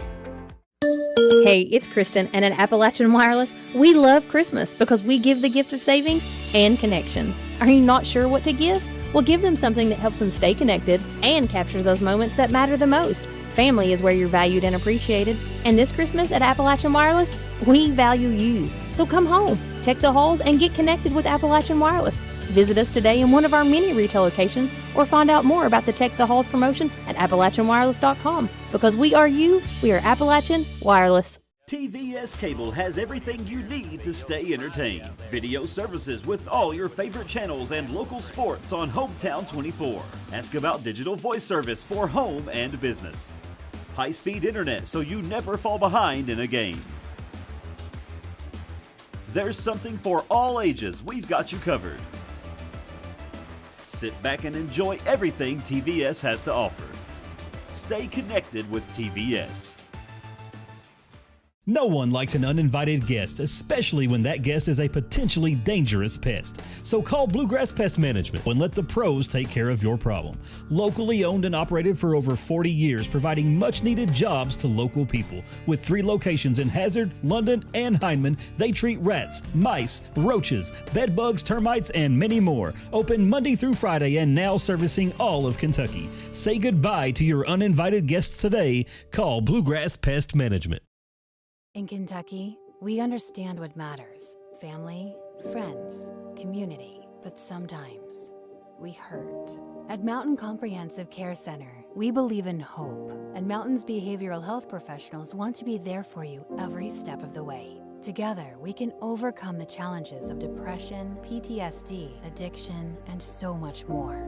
With behavioral health centers throughout Kentucky, your story of recovery begins at Mountain Comprehensive Care Center. This is News 12. Since 1985, Hometown 24 has been serving this community with local programming produced by local people. Hornet's going to air it out. He's got a man out here, Linden, caught at the 45. Using the latest video technology to bring you the news, sports, and local events that matter to you. First on your Hometown News tonight. I'm Harold Mullins, and thanks for joining us. 40 years is a long time in Eastern Kentucky.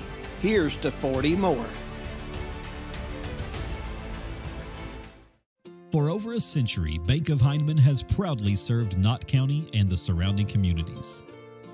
They're your hometown bank, built on trust, service, and a commitment to their neighbors. With online banking, bill pay, and mobile deposit, they blend today's convenience with the personal service you've always known. Visit them on the Heinemann Bypass or at the Holly Hills Shopping Center. Bank of Heinemann, where tradition and trust still matter. What keeps you going? Your love for the game? Your teammates? A victory? At ARH Orthopedics, our goal is to keep you pain-free so your body can keep going. There's no time for discomfort in your joints or ligaments caused by an injury. ARH Orthopedic providers specialize in treatment plans, from non-surgical and surgical options, so your care is entirely centered around you. Visit arh.org/ortho to find an orthopedic provider near you. ARH, more for Appalachia. Time out for great food. This season, everyone is stopping at Double Quick for their pregame and postgame snacks, drinks, sandwiches, and dinners. Come on in and grab a bucket of Double Quick chicken with all the sides, a real family meal for on-the-go eating. Then there's everyone's favorite, the famous Double Quick pizza rolls. Buy them 1, 2, or 6 at a time. We've got sandwiches galore, your favorite drinks, chips, and snacks, and so much more. Be sure and use your Double Quick rewards card, and good luck to all the teams from the team here at Double Quick. Hey, welcome back, ladies and gentlemen, to the Glory Road games here at Fleming Neon High School. Roy T. Reeser Gymnasium, Sue and Doug Kinser Court. And, we've talked about this Glory Road games giving us a snapshot of what things were like. So let's go back a couple of more years, and I'm not going to say years exactly, but I'm here with a former standout basketball player and an incredible community member, Tick Lewis. And Tick, how did it feel coming back into this gym again? Yeah, unreal. I was teaching and coaching here when they first opened this gym, and I mean, if you understood where we played at 50 years before that, you would understand what a real feeling it was then, and I felt it again tonight. That was, when Coach Kinser sat down, he was overcame with emotion because, all the time we talk about the good old days, and these were the good old days. Yeah. And, Tick, you were a great basketball player. I've heard stories about you all the time from my dad and, Sleepy Adams and some of these other guys. But talk about what your life was like as a Pirate when you played here. Well, I came from Cone up here just like you did, and we had some players there locally in Conant, J. Bo Crive, Ursula Sloan, myself, and so we had a group together that started out in 1961. Actually, Dougie Kinser played on the varsity when we were on as freshmen during that period of time. He was a senior when we were freshmen, and Dougie was a great player. I knew that Dougie, I think that, and I'm not sure, that Tommy Hutton broke Dougie's scoring record. I think that someone had told me at one time that Dougie was a scoring record holder for many years at Fleming Neon. That could have been true because Dougie was a really solid player, and he played center. He had a real nice turnaround jump shot, bank the ball off, rebound of the ball, and stuff like that, But then what changed the basketball culture here at Fleming Neon was Ralph Roberts. Mm-hmm. When he came here about that time, about 60 or 61, I guess. And from then on, things got better and better up to when I was a junior and senior. We had tremendous teams. We won 24, 25 games a year. We were rated in the top 10 in the state every year, and those things didn't happen very much here in Letcher County in basketball at that time. There's a football community, correct? That's right. And, when you walk in, you look up here on the thing, you see Red Hill picture. That's the first thing I showed my grandson tonight. I said, I was probably the greatest player played at Fleming Neon. Mm-hmm. Went on to play at the University of Kentucky, captained the football team, things like that. But after Roberts got here, we went through the 60s in football, basketball, all extremely good athletes and teams.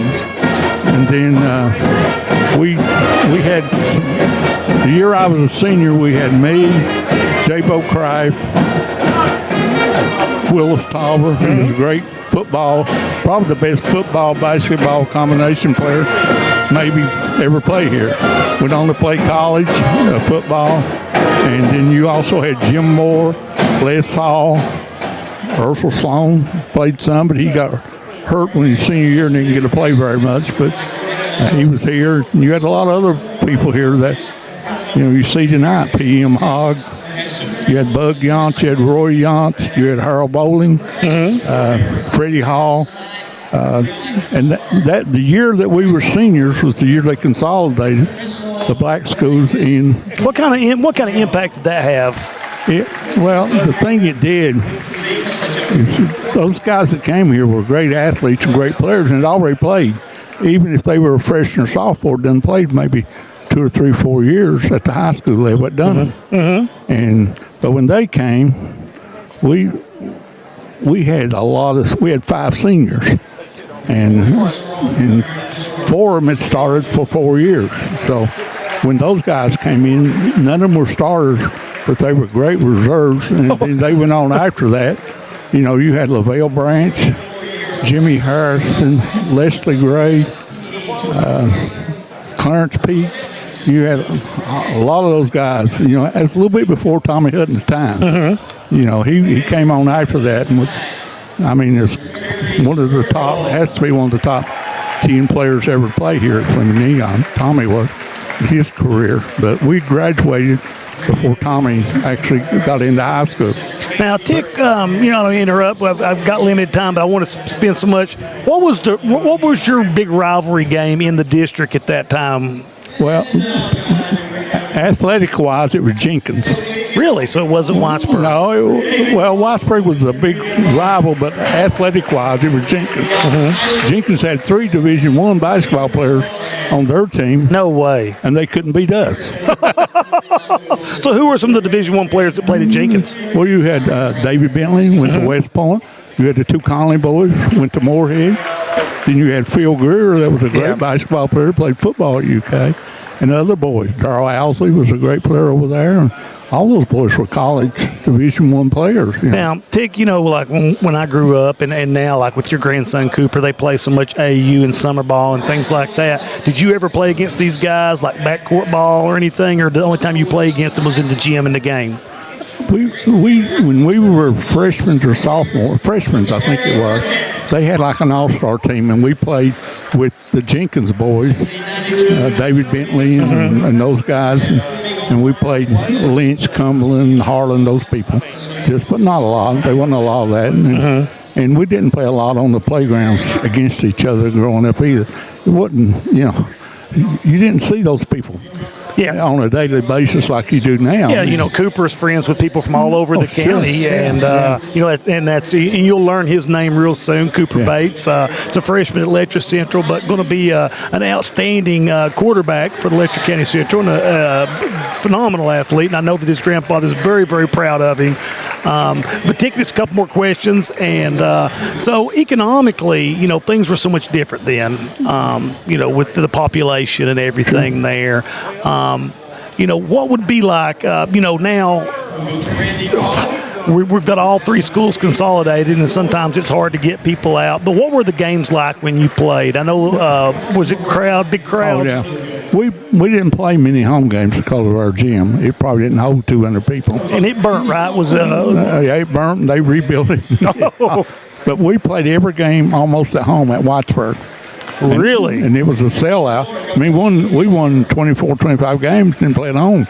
Wow. And we played at Whitesburg, and those were sellout games every night. You couldn't even get in because we drew great crowds. And because Whitesburg had good teams. Gary Boyd, Gary Fields. Them guys were great players. Letcher had Donnie Fields, Danny Taylor, Martin Joe Adams, those guys. I mean, this county was absolutely loaded. The only problem was they couldn't beat Fleming Neon. Well, Tick, you know, what does it mean to you? I'll let you go after this, going to starting lineup. So what does it mean for you to come into this Glory Road game and see some of these faces out there? You know, how does it hit you emotionally? Oh, it's just bring tears to your eyes. Yeah. You see those people, and you knew where they come from. Yeah. You know? And, you know, Dougie Kincher grew up playing poker on the railroad in Hammond and went on to be a great coach and a great player and things like that. You know, you know those people, and they're the kind of people you'd want to grow up to be like. And that's what we strive for, be those kind of people, just good neighbors, good friends, and love your school. We hate every day Fleming Neon left, just like you do. Yeah. But Letcher Central's been a blessing. Great school, academic-wise, strong, athletic-wise is very good. But it's just the community has finally took hold of all. You know, most of the players now are not Whitesburg people like it used to be. It's Neon people, Letcher people, Eola people, and making up the teams. And we got a great football coach. And we're going to have a really good basketball team this year. I think so as well. I think so as well. Well, Tick, thank you so much. You know, you're one of those guys that I looked up to because I've heard so many stories about you, and I know how you've always been in the community. And, you know, we always make a joke about any time that there's a ball game, you're going to see Tick Lewis at the game. So I really appreciate you coming by today and talking to us, Tick. I've been to the state tournament every year since 1968. So, all right. Great talking to you, buddy. Yeah, I appreciate you. Thank you so much. My name is Emily, and I'm from Laurel County. When I was searching for a college, I wanted to find a place that felt like home and where I could make a difference. The moment I stepped on Alice Lloyd's campus, I knew this was where I belonged. There's a sense of community here and a focus on serving others that you can't find at other colleges. For me, it wasn't just about continuing education. It was about being a part of something bigger. Apply now to find your home at alc.edu. Hey, it's Kristen Mulcahy from Appalachian Wireless. Are you ready to give the gift of connection this Christmas? The kind that keeps you close no matter the distance? Well, at Appalachian Wireless, it's time to tech the halls, and we're slaying some amazing deals. Do you want a phone, tablet, and a smartwatch? Well, who doesn't? The good news is we've got a promotion just for that. So what are you waiting for? These incredible deals are only as good as supplies last. So visit us in one of our many retail or authorized dealer locations, or visit us on the web at AppalachianWireless.com. Because we are you, we are Appalachian Wireless. TVS Mobile is here. Mobile service from the broadband provider you already know and trust. Powered by the nation's most reliable network. TVS is your #1 choice when you need to stay connected. With mobile plans to suit any budget and any situation, and phones from your most trusted brands. Go to tgtvsmobile.com today and see how TVS can keep you connected. The choice is yours. The time is now. TVS Mobile. No matter what town or community you live in, there's a Tim Short dealership nearby. That's because our family of dealerships are dedicated to serving the folks throughout Eastern Kentucky. Our employees are your friends and neighbors, helping to support the local economy and provide safe and affordable transportation to everyone that shops the family of Tim Short dealerships. Our entire inventory can be found with the click of a button at timshortautogroup.com. Visit us online and join the thousands of customers that took the short drive to satisfaction today. For over 100 years, Hayden Citizens Bank has been a community partner to Hayden and Leslie County. From the tens of thousands of dollars donated to our schools and local charities, to the events we sponsor, with hundreds of volunteer hours from our employees. Hayden Citizens Bank is committed to this community because we've been here for over a century. Locally owned and locally operated, no other bank will work for the people of Hayden and Leslie County like Hayden Citizens Bank. Member FDIC, Equal Housing Lender. Hi, I'm attorney David Johnson. You may recognize me from some of our other ads, but injuries from an auto accident are no joking matter. With over 25 years of experience, our offices have the resources and expertise to go head-to-head with big insurance. While most of our cases get resolved without going to court, trust me, they know if the attorney you choose will take it this far. Either way, our clients get paid. So for all your legal needs, get the pros on your side. TVS has made a commitment to bringing you the best channel lineups and most diverse video packages available. We are proud to introduce Broadband TV, our newest and most affordable video package yet. 48 of the most watched channels we offer, some new channels only available with this package, and over 300 of the best free ad-supported channels available, all for only $29.95.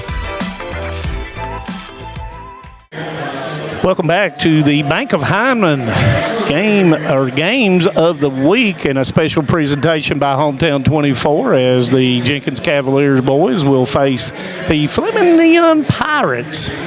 Fleming Neon Pirates 2-2 on the season. Jenkins Cavaliers 1-1 on the season.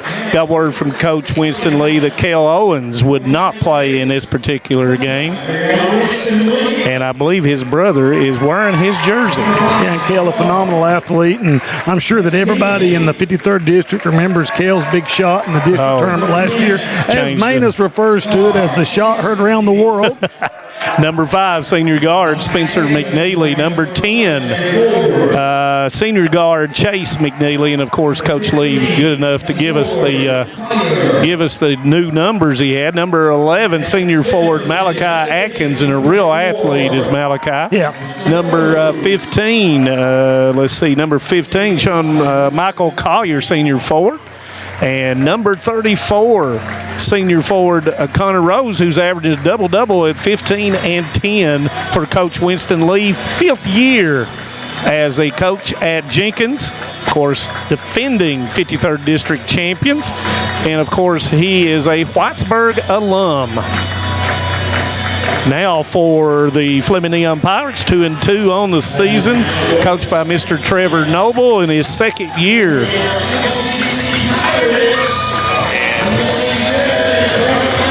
Once again, it's not Robert Lewis on the PA. It is none other than Dr. Sam Quillen, if you recognize that voice, and everybody should in the Letcher County area. Number 20, sophomore guard Mason Boggs. Number 13, junior guard Alex Gillum. Number 3, junior forward Jaden Ambergy.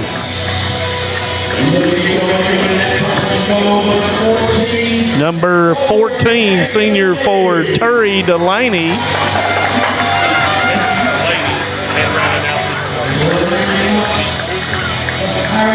And number 50, I believe he's wearing 50, yeah.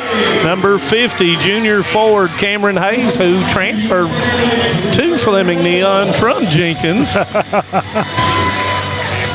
Last time these two teams faced was February 3rd, 2005. Mike Webb was the coach of Fleming Neon. Keys to the game, Manus, real quick. The Tim Short, sorry, I missed it in the first game.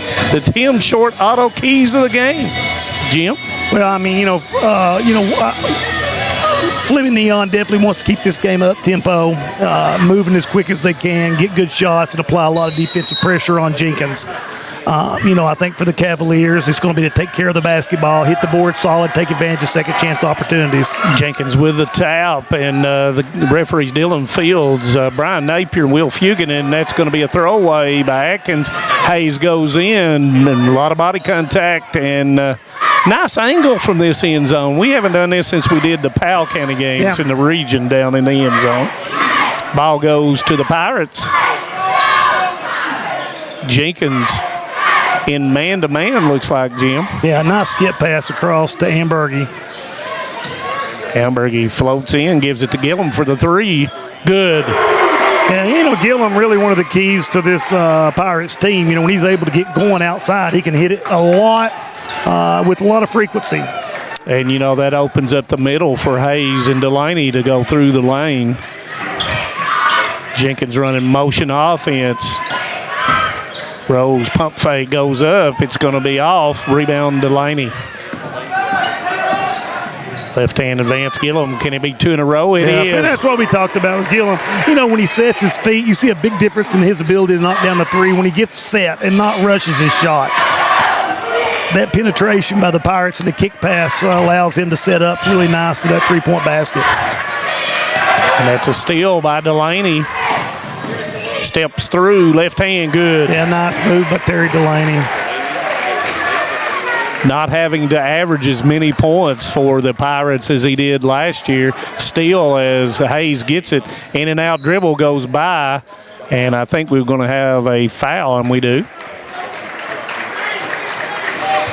Yeah, really the Fleming Neon team has probably got a little bit more depth than they've had the last 3 or 4 years, be able to play, 8, 9 kids pretty consistently and taking a lot of the workload off of 3-point attempt by Cam Hayes, and he knocks it down, and that's 3 3-pointers for Fleming Neon.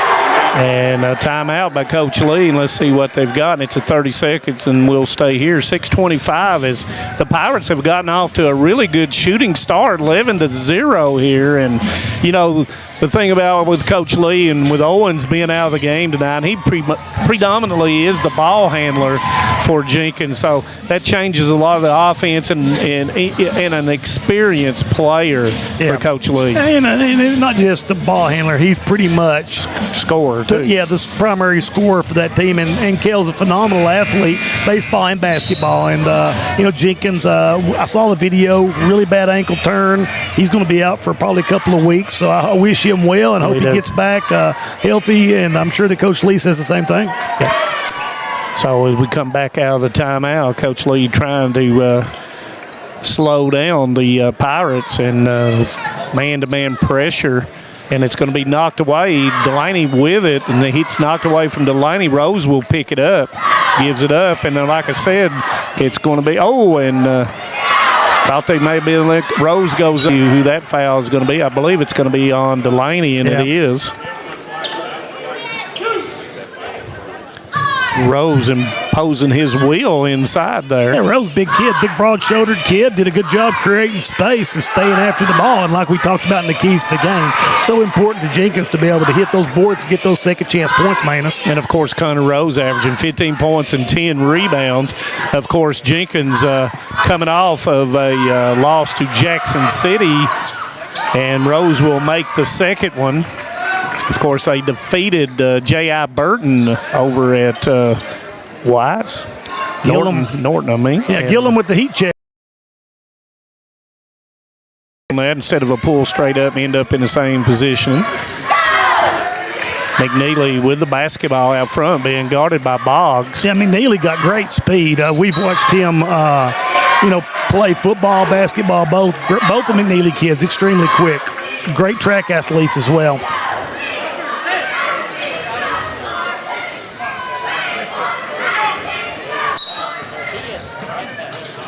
Atkins, I thought, had him for just a second there. Goes in, and it's going to be loose. Picked back up, and Gillum with a steal out to Hayes. He's out in front. Left hand puts it in. I am sure remember the defeat last year in the district tournament. And Oh, yeah. You're no different. We've been talking about a lot of memories right here. You don't forget those in your playing career or your coaching career. Ball's knocked away, but retained that time by Spencer McNeely. Nice move, and the end goes Sean Collier, and that's his first two. Yeah, nice play. Ambergy straight line drive, puts it in off the board. Saw a lot of that at the Prairie Central game. Yeah, Ambergy got an explosive first step, very quick to the ball. Back door goes to Rose. Rose up and under. Nice move by Rose. Give him.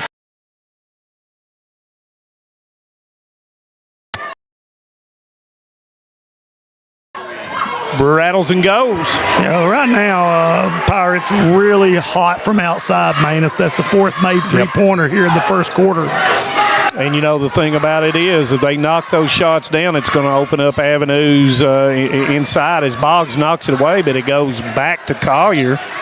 Looking to go back door. Atkins goes up off the board and puts it in. Yeah, nice shot by Atkins right there. 18-8, 4-minute mark. Thank you for joining us on Hometown 24, the second Glory Road game as Boggs misses it. Delaney with a long rebound, knocked away. Rose with the basketball in the middle of the floor. Ambergy steals it, side steps up and under. Oh, wow.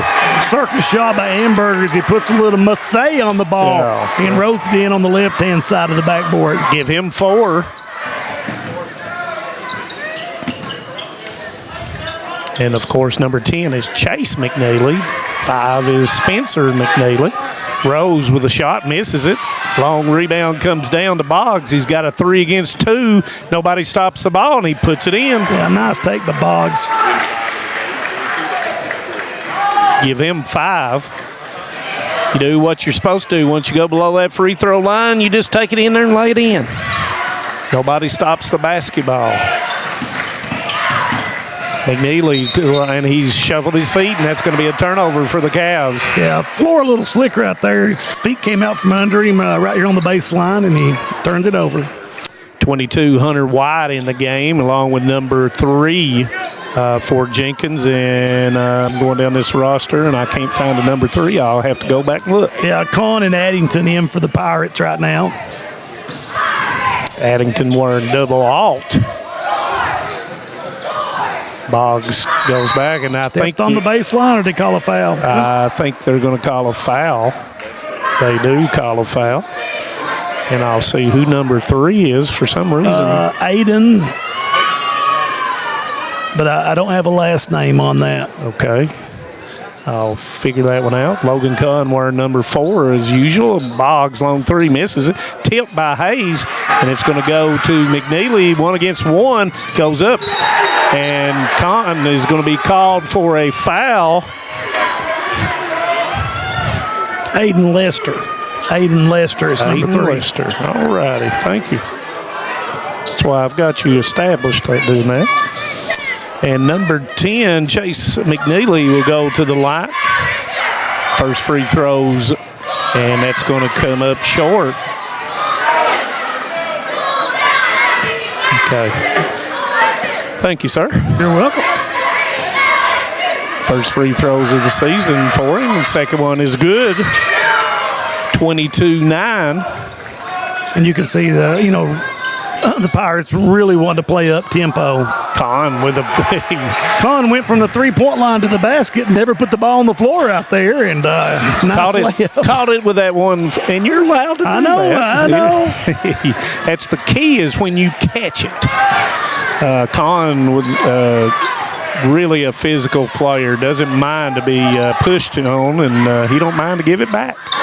Rose, and down comes Addington, and it's going to be a tie-up, and the ball will go to Fleming Neon. Yeah, that's Addington, a senior, coming in and showing a little bit of aggression right there, ripping the ball away and getting the ball for up. Number 4 for Jenkins, Tristan Campbell. As Boggs smiling at Jim over his new uniform. Boggs goes in the corner to Addington. One more pass to Con, and Rose doesn't go. Yeah, good-looking shot by Con, and great ball movement by the Pirates that time to get the open shooter. And you can see why Rose averages a double-double. Yeah, he's a hoss in the lane. Gives it up. Campbell right on the line, and it's going to be blocked by Addington. 24-9, 1:38 to go. Thank you for joining us again on Hometown 24, your 40 years of local coverage. Hamburgie back in the basketball game. Boggs out for Fleming Neon. Yeah, good rotation going by Noble right here, keeping all of his players fresh. Everybody having to tuck their jersey in. Throw out to McNeely. Out to White, nice step back, and it's good. Yeah, great 3-pointer. Great design play by Coach Lee right there. Just a good job finding the open guy right there. Unselfish play on the one end, and it's going to be taken away. Gives it out to Atkins. Atkins is going to go up. He's fouled, and it goes in. And that's going to be on Con, and that's going to be his second. Yeah, Jenkins, after trailing, they put a little life together and managed to cut this thing to 10 right here at the closing minute of the first quarter. But like I said, Atkins, a really good athlete. First one is up, and that will complete the three-point play. Give him 5, averages 10 on the season, along with 7 rebounds. Hamburgie with the basketball to Delaney. Goes to Con. Con steps through and comes up short. Rebound fought for. Rebound comes down once again. It's Rose. Yeah, Rose just really establishing that presence on the inside. Campbell actively going to the ball, and that's going to be to the rim with the ball. And that foul is going to be on Addington. That'll be his first. As soon as Tristan Campbell got the ball, he had one idea. Yeah, he was going after it. 24-16 as Gillum will come in for Con, who picked up that second foul.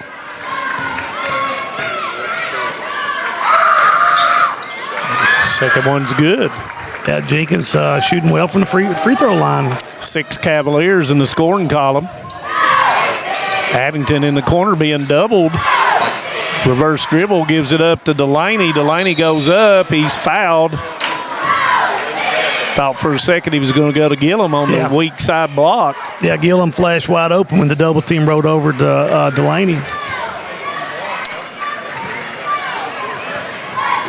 Delaney will go to the line where he is so far this year 12 of 16, make that 13 of 17 on the season. Gets fouled a whole lot, Jim. Oh, yeah, because he's just such a quick jumper around the basket. And a lot of times, his fouls come on that second chance going up. And he's really crafty. Talked to him before the game. Such a pleasant young man. Yeah, he's a great student, a very intelligent young man. McNeely with the basketball. Nice pass back to Rose. Steps through. Wanted the foul. Didn't get it. Gillum with the rebound. Delaney. Atkins comes from behind. Tips it to Ambergy off the board and puts it in. Give Ambergy 6. Yeah, Jenkins doing I was getting ready to say doing a pretty good job against the pressure, but that time stepped on the baseline or the sideline, turned it over. And Campbell's got to be cognizant of what we were talking about in the first game. You don't have a whole lot of room over there, so you got to be careful dribbling the ball up the sideline. 30 seconds. Hayes, nice pass. Put in. Really nice drop pass right there. Was that Addington on the bucket? Addington was ready for it. If not, Hayes may hit you square in the back of the head. You got to be ready, and it's going to be a turnover as McNeely lets it go out of bounds with 17.6 seconds to go. Yeah, I really like the energy that Addington's came in here off the bench, and he's brought real good energy into the game. And Coach Noble is almost rotated everybody out and gave him a break like you talked about in the first quarter, as McNeely will go out and in for the Cavaliers will be Connor Hall. Let's see if the Pirates go for the last shot here. Yeah, look for him to try to work the ball around to Gillum right here. 7 seconds. They're going to have to do something now. 4 seconds. 3, 2. Got to get it up here. Gillum with a 3. Can he hit another one? No, he doesn't. And that will end the first quarter. 30-17. Fleming Neon over the Jenkins Cavaliers. And we'll be right back. Stay with us on Hometown 24. Kentucky Farm Bureau Insurance helps protect more than 474,000 Kentucky families and businesses. Many of our members have been with us for years, even decades. Perhaps it's because of the competitive rates or our unmatched service. Or maybe the biggest reason is they know they can count on Kentucky's insurance company to be there when it matters. Kentucky Farm Bureau, big on commitment. Here at Klutz Auto Sales in Hazard, Kentucky, we specialize in used vehicles and we work with all types of credit. We're with you before and after the sale. We stand behind every car we sell, ensuring that you drive away with confidence. We want you to be totally comfortable with your purchase because at Klutz Auto, you're the priority. We've been your trusted dealer for 47 years. Visit us at Klutz Auto Sales across from Walmart on Highway 80. Call us at 606-439-5065. Welcome back to Fleming Neon Middle School, and once was the principalship of Zeke Jones, Terry Sturgill. Help me here, Jim. Oh, yeah. Help me, because it was opened in 1925. Yeah, when you get behind, I think Roy Reeser, that would have been the last and one. Roy. Roy Reeser, and then during my time there was Zeke Jones, who was the principal for many, many, many years. Then Terry Sturgill took over him, and then David Robinson was actually the principal of Fleming Neon High School when it consolidated. Right. So they're honoring some players out there, and I see a lot of guys: Marshall Bevins, Jimbo Breeding, P.M. Hogg, Brian Gooch, Ronald Duty, Tick Lewis. And then I see a lot more that haven't made their way down on the floor, but just honoring some former players there. And, this was primarily from 60s, 70s, and 80s by looking at on the court. Yeah, and some of them were mentioning, and they're trying to get their picture off if they could quit talking. But, I've been around a lot of those gentlemen. They know how to talk more than I do, and I know some people are going to say they can't believe that. But and that's when we were interviewing Tick Lewis, and he said, he said, I just really love Fleming Neon, and he said he hated to consolidate, but it was for the reasons that were good. Yeah. But he'll always have a heart here in Fleming Neon. Oh yeah, and of course, if you didn't mention, his T-shirt was straight out of Fleming Neon. And, of course, Tick, a basketball watcher, a lot of times you'll go to a place and look around, and a team from Letcher County won't be playing, and you'll see Tick Lewis. And here we have players from the 90s, and I see you see some of your buddies. Superintendent Yance, Rod Kraft, Brian Sexton, Kristen Addington. I can't tell the rest of them. But just, it's your home. Yeah. And it's just every person you see, there's a certain memory that's associated with it. And, as I've talked to Bull Creech, athletics is such a big part of my life growing up. And a lot of the men they've recognized out here tonight played a serious role in shaping my athletic. Even though I was not very athletic, I'll make that as a prerequisite. But, a big part of my life as Little League coaches. That's true on the avenues, and most of it stem from things that they taught you, not necessarily dealing with a sport. Yeah, and I miss Jeff Breeding passed away a few years ago. Jeff, a very good friend of mine and yours, and Jeff was one of my baseball coaches in senior league, and I can remember very well that he expected us to act with class, and always did. I miss my buddy. Yeah, Jeff was a great guy, and. Also this week passed away Sammy Stewart, former Fleming Neon Lady Pirate, great basketball player, passed away unexpectedly of a heart attack earlier this week. And our thoughts and prayers go out to her family. And that's what it is, Pirate family. Atkins with the basketball.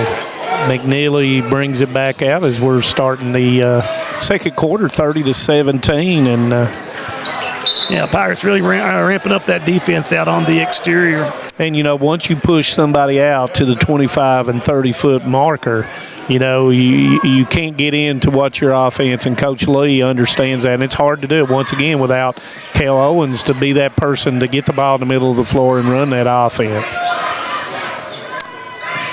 1-3-1 being employed by Jenkins now. Kind of threw the Pirates off there for just a second in that first possession. Pump fake goes up. Does Hayes? Rose doesn't go. Strong rebound that time. Coming down with the basketball was White. Yeah, I agree. I think the defensive change by Coach Lee kind of had them out of sync offensively that possession. And, you do that a lot of times coming out of a timeout or a time in between quarters. Rose with the basketball. Handoff to White. White pump fakes, gives it up. Got a 5 out going here, Atkins, and they're going to, got bodied up, and Coach Lee gives him some instruction on the sideline. Coach Lee's got to understand now, you can't be out in the middle of the floor. Well, there's not a lot of room on the side, that's for certain. And he's worth $1 million just to watch him on the sideline. Yeah, very animated guy and high energy. Boggs goes to Gillum. Gillum with a 3. Comes up short. Rebound's going to be fought for, and White's going to get to it. Gives it up to McNeely. White's come off the bench and gave some energy to Coach Lee. Back door to Atkins. A little bit got it too slow. It's a little bit long. Hayes with a rebound. Middle of the floor with a left-hand dribble. Crossover. Oh. Right idea. Gillum, his hands were down around his waistline, and it went over top of him and had a little bit on it. But like I said, if Hayes has got the ball, you better be paying attention. Yeah, he passes the ball extremely well. Kick out to White. He's got the angle, steps through and puts it in. Hey, that's a difficult shot right there. Give him 5. And they're going to call a violation as they stepped in that time, and it will be turnover on the Pirates, and Jenkins will have the ball underneath the basket. Once again, the players adjusting to no space under the goals, at Letcher Center or most of the gyms we play, we've got 6 or 8 feet deep. And here you're right on the baseline. And not only that, it affects the officials as well. And that's going to be a foul. The officials can't get spacing as much as they normally do. And that foul's going to be on Ambergy, and that's going to be his first.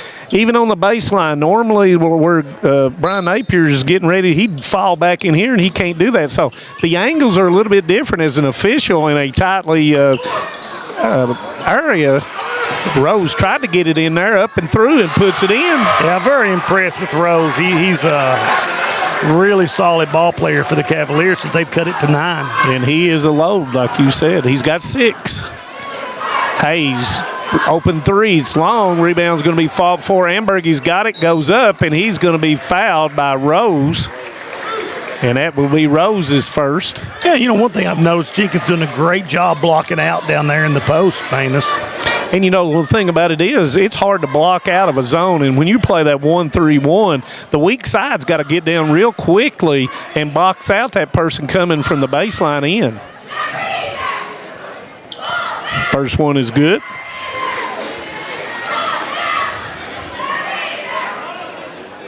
A great atmosphere here tonight, man. I know we said that several times, but really reminiscent of what you would have seen back. Oh, yeah, as Ambergy makes it. 32-21 as we near the 5-minute mark. And Delaney, he gets a screen from Fugit. Goes up off the board, and he was bodied up, and it's going to be a foul. And Coach Lee does not like that call. And that was on number 10. That was going to be on Chase McNeely. He's going to pick up his first. Really, he's not in a guarding position if you go shoulder to shoulder and you go into him. And Delaney, like we said, is very smart when it comes to drawing those fouls, and that is going to roll in. Yeah, he uses his body to initiate the contact a lot of times as the aggressor and on the when the ball's down in the block. And Collier's going to come in for Rose, giving Rose his first break. I'm not sure how long Coach Lee will keep him out of the game. Second one is good. Give him 6. Pirates showing a little token pressure right here. McNeely waving him through. Didn't want any screens to bring a second defender to him. Doing a nice job weaving back and forth.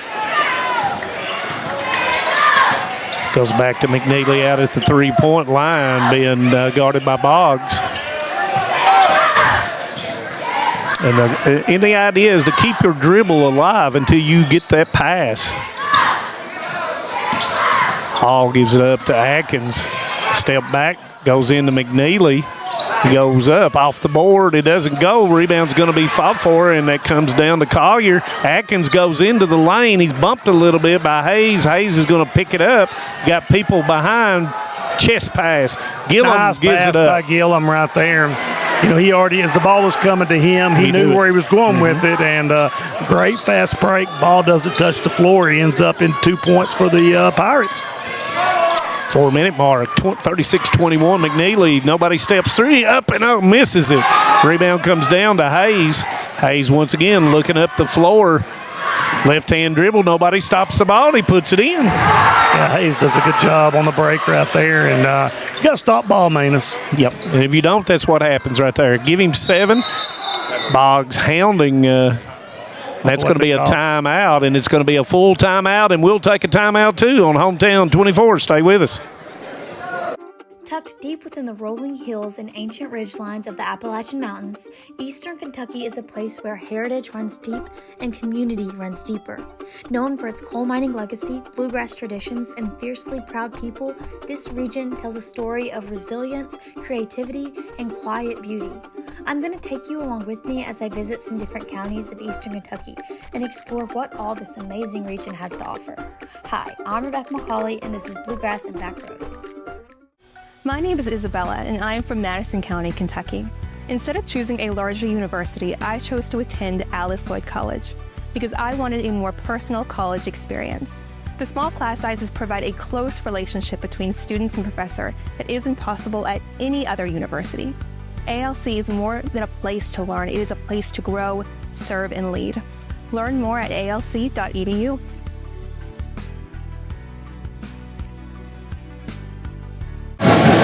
welcome back to Fleming Neon as Hometown 24 brings a special presentation provided to us by the Bank of Hindman as Coach Lee calls a timeout at 38-21 at 3:38 of the first half. You know, Coach Lee's did a great job tonight, undermanned with the loss of Kel Owens, is still, right here in this ballgame. And, you watch anything that the Jenkins players talked about in the offseason, their goals were still to win a district championship and to keep on working. And I see that. I do too. I see that. Yeah, I agree with you. And we've talked about it in the past many times, Manus. Winning begets winning. Right. And once you learn how to win, it makes it a lot easier. Lester with a basketball being hounded by Addington, and the Jenkins fans hollering for a foul, and they get it. As Addington will pick up his second foul.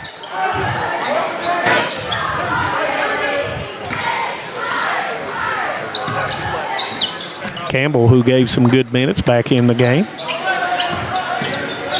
And as soon as I say that, Ambergy gives it up to Delaney. Delaney goes in and he is fouled on the way up.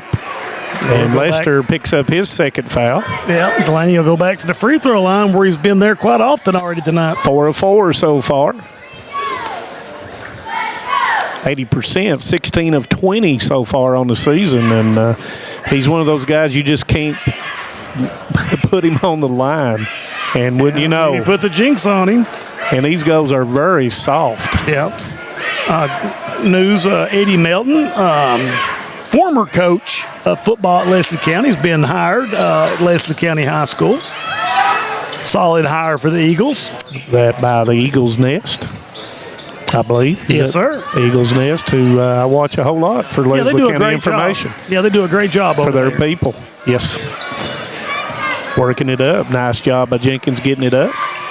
Atkins with the ball, shoots it, and it's going to come up short. Addington with the rebound. Gives it up to Delaney. Delaney will step through, but I think they're going to call it. Yep, and that was a nice job by Lester taking the charge that time, and that will be Delaney's second, and Logan Kahn will come in for Delaney. Tried to step through, but Lester had his feet planted. White behind the back dribble being hounded by Addington. Oh, kept his hand on there. Back in the old days here at Neon, that would probably been called something else. Before Pete Maravich. 2:48 to go. Boggs will advance it up. Stay with us on the Double Quick halftime show. We'll try to get somebody to talk to, and if not, I'll talk to Jim Bob McCauley. 3 by Ambergy. We watched Ambergy last year at Knott County shoot the 3 ball pretty well, but that's the first attempt I've seen from. And he's going to steal it. Nope, it comes back as Collier will pick it up. Kahn will deflect it. 11 points for Jaden Ambergy, and in for the Pirates will be Jaden Wright, number 11, and number 21, Colton Delaney. You got, 2 really good-sized players coming in to give Cam Hayes, I think, a break on that. Did Cam come out? Cam did come out, yes. And Rose will come back in for Coach Lee, and he stayed on there about 3 minutes, and Coach Lee says, I got to get him in. Lester goes back behind the back, but Jaden Amberg is going to steal it. Does the spin cycles again, and it goes out of bounds. Yeah, this got a little sped up right there. He knew what he wanted to do with it, but couldn't get himself in a situation to make the pass. Good contingent of Jenkins Cavalier fans right there where Campbell put the ball in. Yeah, they Jenkins, and I saw that last year. They travel really well with their team. They're very proud of their team. Logan Kahn is going to be called for Overgarden, and that's going to be his third. And it looks like Delaney and Gillum will get back off the bench, and out will go Kahn and Ambergy.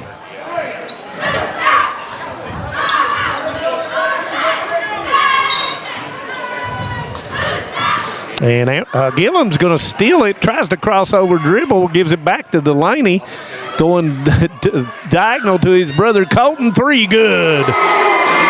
Yeah, Colton knocks down the 3. He is not afraid to shoot the ball. And that's the second 3 in the second quarter, 45-21. Campbell Tries to go through, does go through, off the board, take puts it by in. Campbell right there. Nice take. Give him 4. Gillum sets his feet, and it goes. Yeah, and that's the difference when you see when Gillum can set up and he's not fading one side or the other. He's a very good three-point shooter. Third three-pointer on the night, give him 9. Campbell trying to find someone. Rose steps to him. Going up against Wright, turns, spins, nice move. Give him 8. Rose, very complete player. I mean, left hand, right hand. Delaney's comes up long, Wright battles for it, misses it. Delaney goes up, and he is going to be fouled. Hitting the boards were the Pirates. And that foul, I believe, was on Rose, and that will be his second, and that will send Delaney once again back to the line, 6 of 6 on the evening. He missed one, didn't he? He did miss one, thank you. I've got it right here. 5 of 6, make that 5 of 7, yes, because you jinxed him, but not me. And Rose, with those 2 fouls, are going to go out, and Delaney will try to make the second one. And the second one, Rose doesn't go again. And Colton gets the rebound. Gillum, can it be 4? No. Fought 4, and it's going to go out of bounds, and it will be Jenkins basketball. Yeah, and that's one thing, the Pirates, you can't fall in love with that three-point shot. You get a few to go down, but at some point, you've got to be able to work the ball inside. Still, Pirates right goes in and puts it in. Jaden with his first bucket. Man-to-man. Better not turn your head on the man-to-man. Automatically, that's a double. So Jenkins doing a good job not turning her head. Lester into the middle. Oh, nice pass. No, look, pass. I'm not sure if McNeely was ready for it or not. Delaney with it. 16 seconds. Terry Delaney with a 3. Yeah, just like that, Pirates push the lead back out again. 28-point deficit, 5 seconds. Got to get something up. I'm not sure if Atkins realizes it. McNeely looks, and it's blocked, and that will end the first half. 53, Fleming Neon, 25, Jenkins. And we'll be back with a double quick halftime show in a bit. Stay with us. Since 1962, Citizens Bank and Trust of Jackson has been proud to serve the community. They care about the people of Breathitt County and are the only locally owned bank in the community. With 2 branches in Jackson and 1 in Beattyville, they're never too far away when you need them. And with the latest innovations in banking, keeping track of your finances has never been easier. Helping to grow Breathitt County as leaders for over 60 years. That's Citizens Bank and Trust, member FDIC, equal housing lender. Brought to you by Double Quick,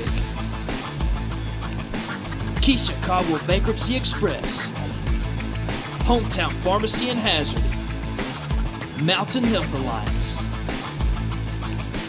TPBT Bancorp, Primary Care Centers, Kentucky Farm Bureau Whitesburg, and Heidi Hoffensberger Law.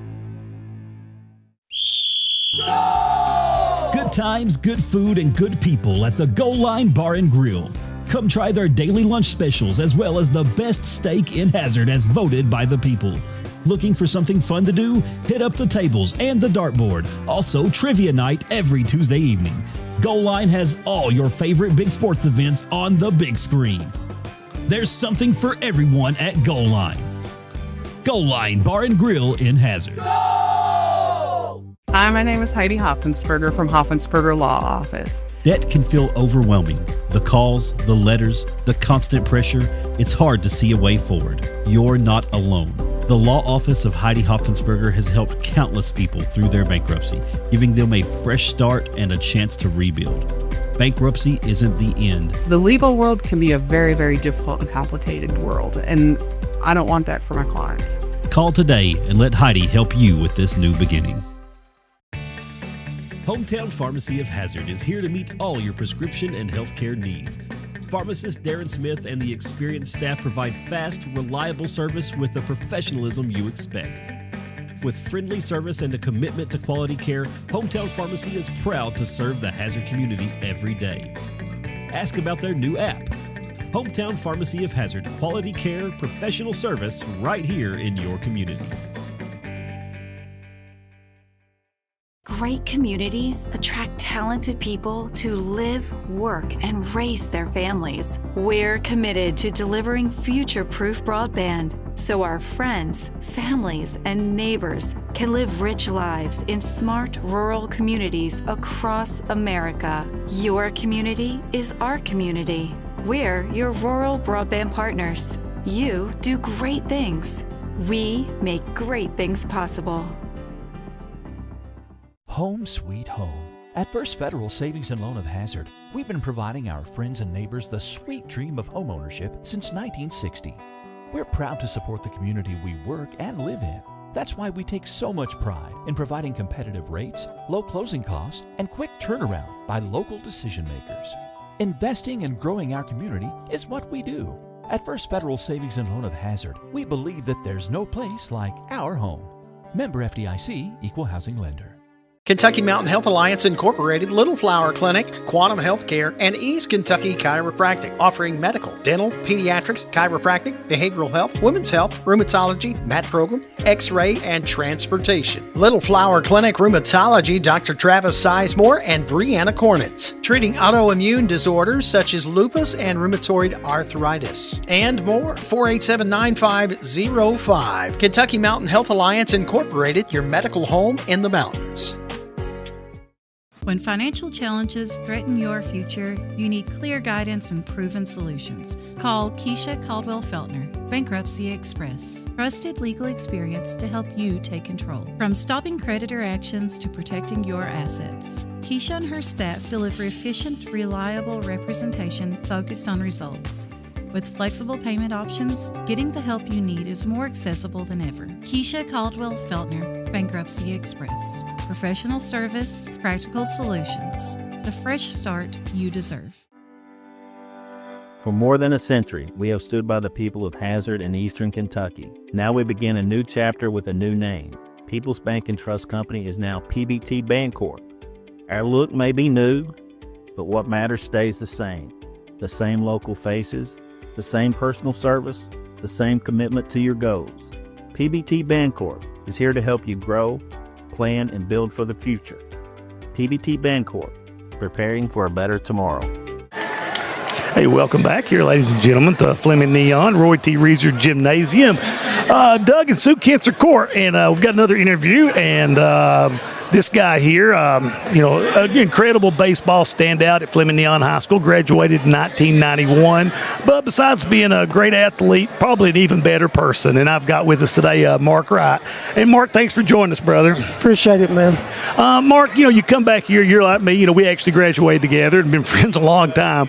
But what was your emotional feelings when you walked back into the gym like this? Oh, it's amazing. Just Neon's my life, so it's awesome. And every single person I've interviewed, Tick Lewis, Dougie Kinser, all of the same thing is that I love Neon. And consolidation, we know it had to happen. And you've got a child coming up, a very good little volleyball player coming up through the volleyball program at Letcher Central. But it's kind of like the old saying, there's no place like home. Exactly. And, you see a lot of these faces, Mark, and what I told them, a lot of these older men, they were outstanding athletes, but also that was our Little League coaches. That was our football coaches. That were the people in the community that were mentors to us as young people. We talked about missing Jeff Breeding, and you and I played baseball, and Jeff and Freddie, and, people like that are so important. And that's one thing that I've admired you for, because you picked up the mantle and you have been so important to our Little League programs, and not just at Fleming Neon, but you're gracious through your business to help all of our athletes in Letcher County, and I just wanted to tell you how much I respect you for that.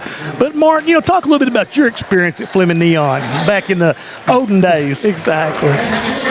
There's, like I said, nothing like Neon, just being back in the gym, coaching middle school softball, coming in and being able to be in the gym is amazing, but I wouldn't want to be anywhere else. When I in high school and coming and playing baseball and basketball. It was just the best. You know, what do you think made it so special for you, Mark? I think the people in the small community. It's just the people are amazing.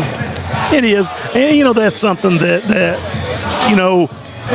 We're kind of partial to, you know, because you're like, it can't be like this everywhere else. Exactly. But, you know, I'm sure it is in small towns everywhere.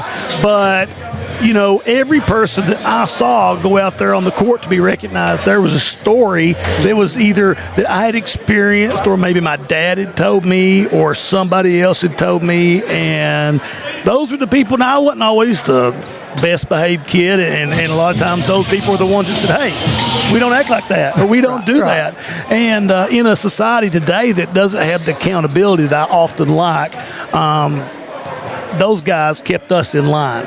I'll never forget Mark Johnson, my basketball coach, baseball coach, and him pushing me as a freshman in basketball doing just 16s to, if you want to play second base right, you got to move and you got to work, and I'll never forget that. And that's the things that those coaches could have easily let somebody else slide into, but saw the potential in you and pushed you to be the best version of yourself. And, you know, how do you feel now? You know, I'm not going to say your age, but I'm sure that it starts with the 5 and maybe ends with the 2. Exactly. But I don't know how I know that. But, you know, looking back, you know, how do you feel like your role is now in the community? Just being a business owner and having a kid in school, we're always going to be part of this. Even when Chloe graduates, we'll be part of this. And always being asked to sponsor programs and sponsor these great athletes is amazing. And, you know, and I really, you know, and I say we're not going to talk insurance. Everybody knows, you know, that you work with Kentucky Farm Bureau. But as a person, Mark, when I was athletic director at Letcher County Central, you were one person. And I want people to know that, because the voice, when I needed something, you know, and I hope that I could, you know, Mark would call me and say, hey, do you have any clay for your Little League field? Or you need this. On a little scale, I could help him. But on a scale, Mark has done so much for us. And those are the things that, you know, people are quick to say negative things about people, but they don't step up and volunteer. They don't do those things, not just monetarily, but you're there as, like I said, you coach the middle school softball team, you know, and we really appreciate you, Mark, for doing that. And I know that, you know, your dad, you know, I can't think, you can't but smile but think about Jesse, and I think that he would be so very proud of you right now, and the community is very proud of you, Mark. And like you said, there's no place like Neon. There's no place. I appreciate it. It means a lot.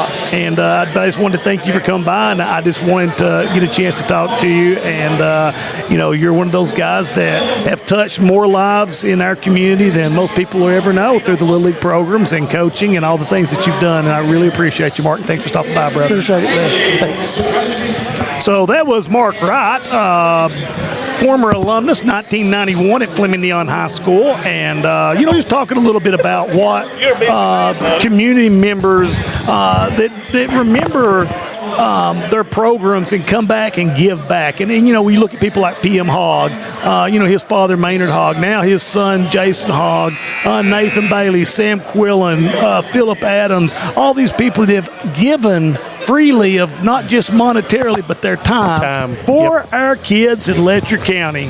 Yep. And so we're getting ready to get back to action. I'll hand it over to Manus Blair. Boy, you got a lot done there in that double quick halftime show. And thank you, Mark Wright of Kentucky Farm Bureau, for being one of those people and being interviewed as Boggs opens up with a 3. Second 3 on the night. Give him an 8 as the pressure from the Pirates comes up.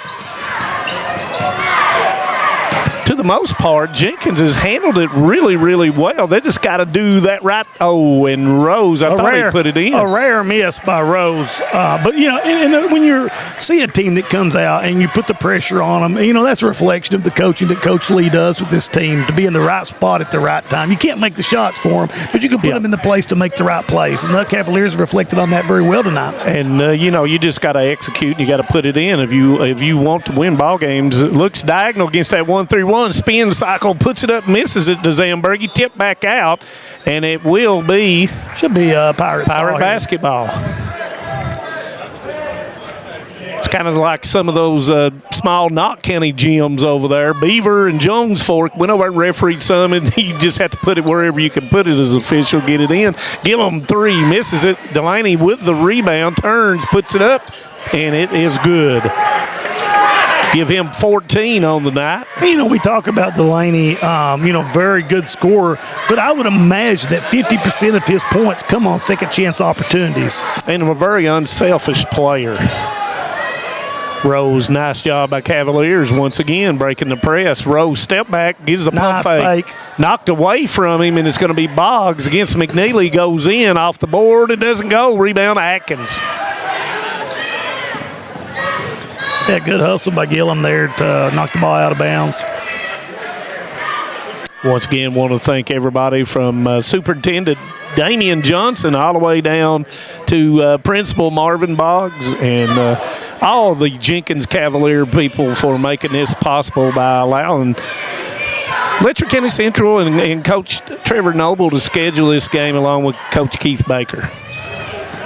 Stolen by Delaney, advances it up, and Boggs misses it, but there's Delaney to put it back in. Give him 16 on the night. Collier says move on out, and he gives it up to Atkins, and he'll work it across.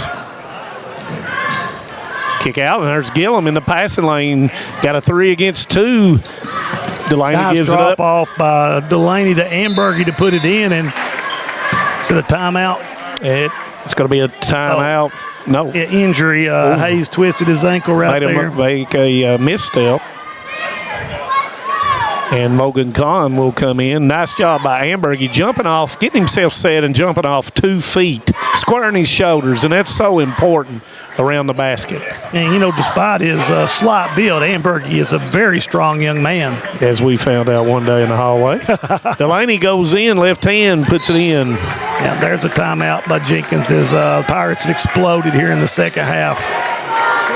And Coach Lee getting on his players for jogging back. And it's going to be a 30-second timeout, and we'll stay here. 64-25, 5:27 to go. And everybody's saying, where's Brian Johnson and David Adams? They're over at Shelby Valley, and they're doing a doubleheader over there for YMT, Shelby Valley and Paintsville. And right now, Shelby Valley up by 9 over Paintsville. And, of course, Paintsville had gotten everybody back and kind of did not have a good WYMT tournament, but I expect them to really turn it on. Coach Landon Sloan really makes his team tough to handle. Yeah, 15th region really strong over there this year. And actually, as the season starts to unfold a little bit, I think the 14th is going to be an incredibly competitive region. I talked to some guys. We haven't had a chance to watch Powell County yet. The Powell County got a real ball team going over there. Yeah, and got some transfers back who had played at Powell County, went to Clark County had come back. I got to say Montgomery County every time you say a transfer for some reason. That seems to be, according to the KHSAA, a trend. McNeely, nice wraparound pass, give up and back to him. It is deflected as Rose goes up. Man, he hit the underside of the backboard, gives it up to Delaney. Delaney goes in, steps through, left hand good.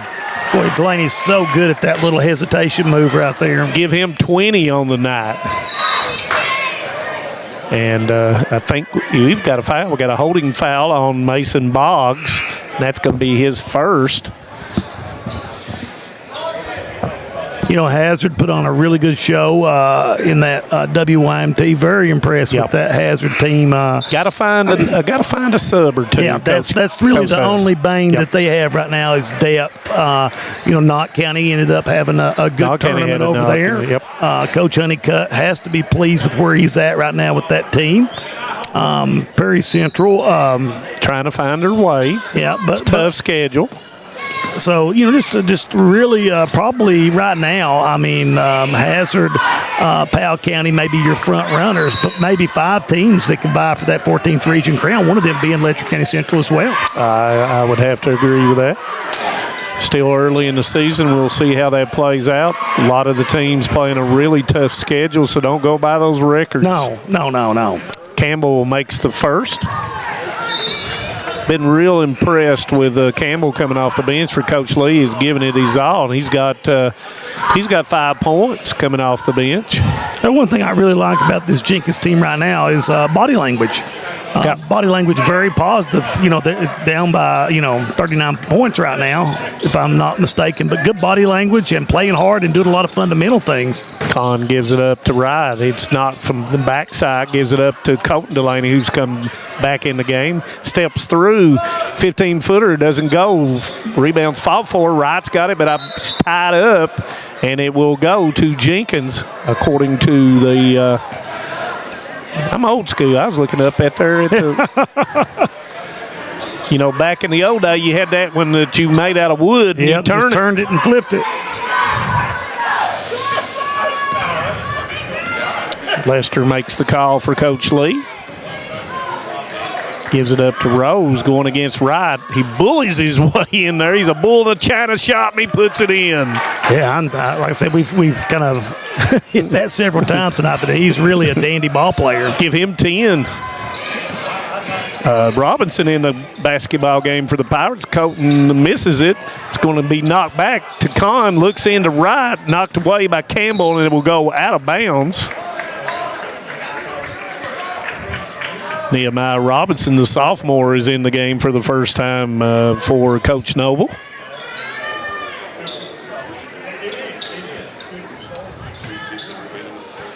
Comes into Kahn. Splits through with the left hand, tied up for just a moment, and Rose pulls it out of there. Yeah, very rarely will you see Kahn come out and not have a loose ball. White misses it. Delaney goes into Kahn off the board and puts it in. Give him 4 as the foul's going to be called on Rose, and that's going to be his third. It was almost like Kahn said, I want you to come, and I'm going to run into you, and then I'm going to try to make it. I'd say growing up with his brother Lincoln, things were pretty rough to get a pork chop around that house. I know all about it, having 4 brothers. And he will convert it. Give him 5. Thanks to everybody that tuned in. We haven't done any real shout-outs today, but I shout out to all the Pirate family alumni that's tuning in on Hometown 24. Oh, I had a lot of people have texted and stuff watching the game. Bumper Adams, of course. And, Bumper made a great point as a foul there. But, we had a former janitor here at Fleming Neon that passed away this past couple of months ago. And, Jesse was an incredible guy. Loved his, he was just old school. You could eat off the gym floor. He kept everything perfect. And not a lot of people like Jess. And, that's what Bumper said. He texted me, said, I really thought about him in this game. He would have loved it. Yeah.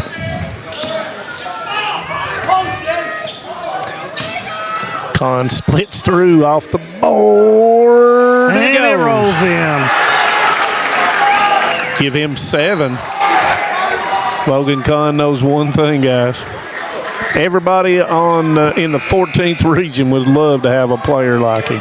Eldridge will come in for the first time as Addington will go out, and Dillon is a sophomore for the Pirates. No starters in right now for the Pirates.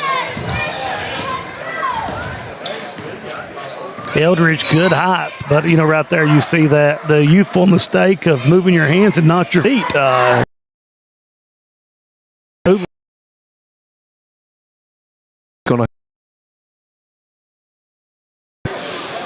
As the clock goes under 1 minute, Rose throws it back to Lester in the backcourt. As I was telling a lot of people, it's the first time I've been in the gym since the flood, and it really looks nice. It does.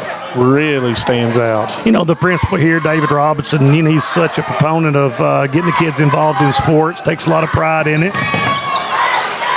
Ball's knocked away by Campbell, and he's got Lester out in front. Steps through, floater doesn't go, but there's White with it, goes up, and it's going to roll in. Give him 9.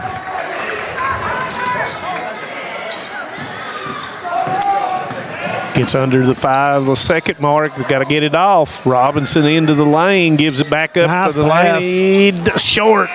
And that's going to end the third quarter. 71-33 Pirates. And when we come back, we'll have the fourth quarter. Stay with us.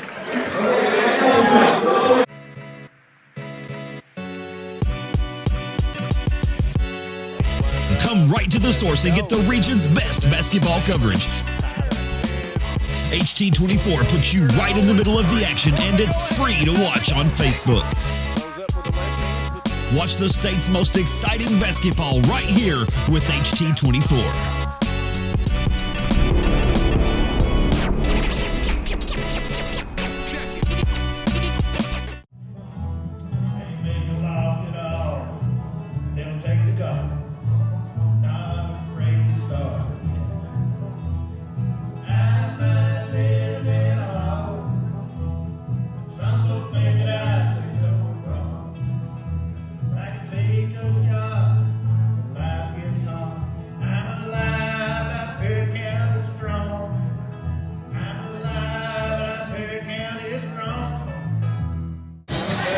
Welcome back as we start the fourth quarter, and thank the Bank of Hyman. Thank you to all the people that make these games available to our Hometown 24 people, all of our sponsors.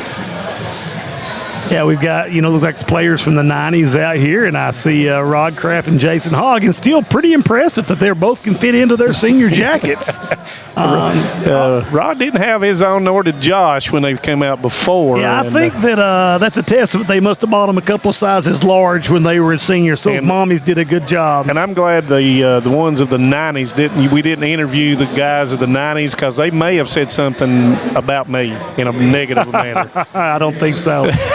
Jeremy Paul Wright, the mayor of Neon, Rick Burke, Billy Noble, which is Trevor Noble's father. I see Daryl McBee, longtime youth sports coach. Martha James' daughter, yep. Paul Whitaker, which I talked about earlier, his daughter Emily, a seventh grader on that Jenkins team. I coach Paul. I see Coach Derry Burkett. Derry made the way from Somerset here tonight, and Derry coached some good basketball teams, 92, 93, 91, 92, 93 at Fleming Neon. Jeremy Paul Wright got to call the state finals in football. And if you're looking for the history of Neon, Jeremy does a great job pictorial. He does. Compiling history about the Fleming Neon, and not only sports, but just general history as well. Got a book. So 71-33, and want to thank the people of Jenkins for being patient to allow this to occur. And,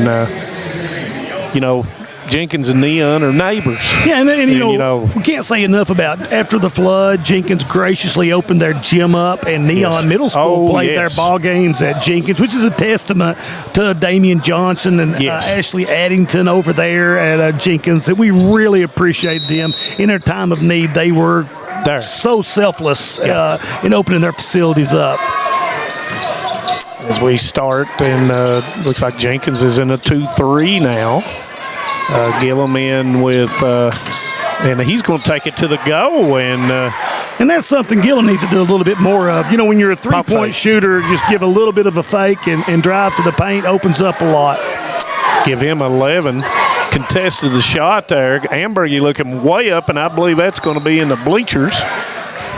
Yeah, ball almost landed in the lap of a former Whitesburg Lady Jacket, Johnette Collins, now assistant principal at Letcher County Central, and man, could she hoop. Yes, and that's when I coached. Yeah, she could Letcher. She could hoop. Number 44, she said, how do you remember that? I said, it's in my scouting report. Gives it up, and that's going to be inside, turns, and it goes in. These goals are kind. 11 points for White. Three-pointer Boggs. Long rebound's going to come down to Gillum, who crashes the boards. Got to watch those elbows, and Con will put it in. Yeah, that's where Con, though, the more the rougher it gets, the more he enjoys it down there. Give him 9.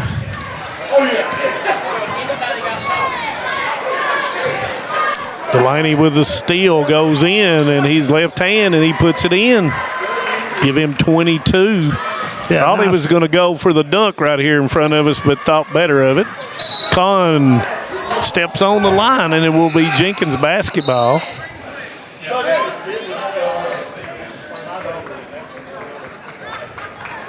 And Coach Lees gives a hand to Rose and plays his heart out. He does.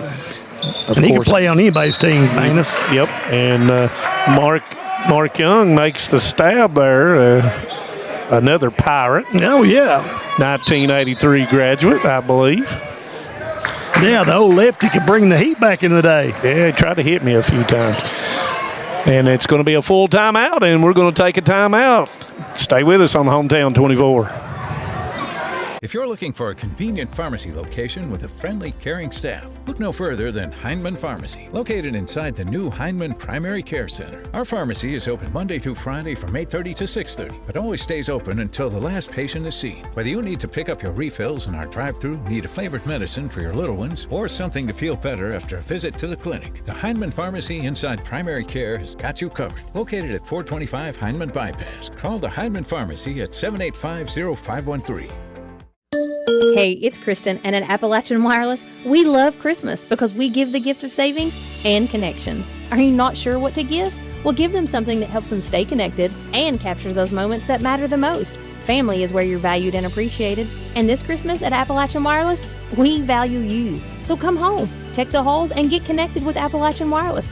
Visit us today in one of our many retail locations or find out more about the Tech the Halls promotion at AppalachianWireless.com. Because we are you, we are Appalachian Wireless.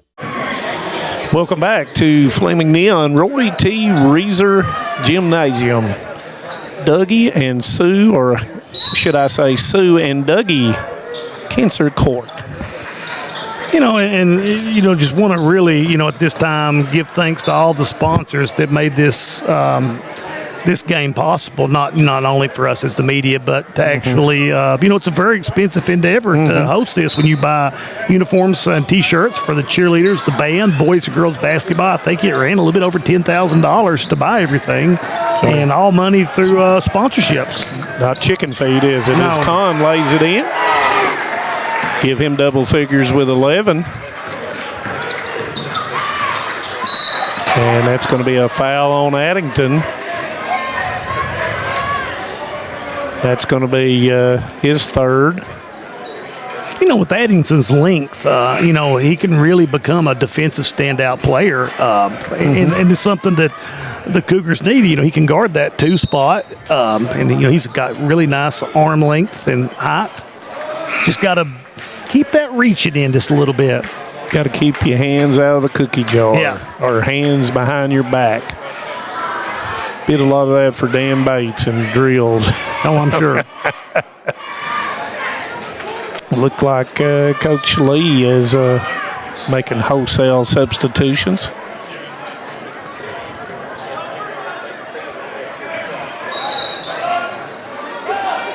And, man, I don't know. Shouldn't we be on the clock right now? Should be if it's not 2 shots. And that's Tyler Watts, who is doing the clock keeping.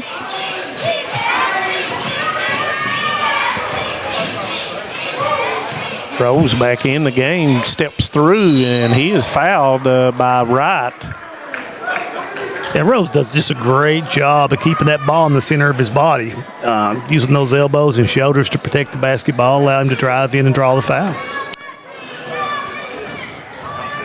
And, nobody has left. No, it's a really good crowd. Had a chance to talk to former principal David Jones, former talk to him, and if always pleasant. He's a great guy, and Zeke always knows me, and I hope that he's forgotten a few of the things that I did in the past, but just a great guy. Rose will pick up his 4th foul. Yeah, just a few things, but Larry Jones, Zeke Jones, just good people. I had Terry Sturgill, who was a board member as well for the Letcher County Board.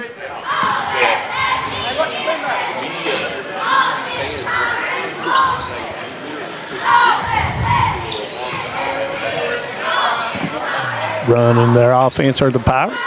Step through. Ambergy back up and good. Yeah, quick jump right there and follow his shot and get it in.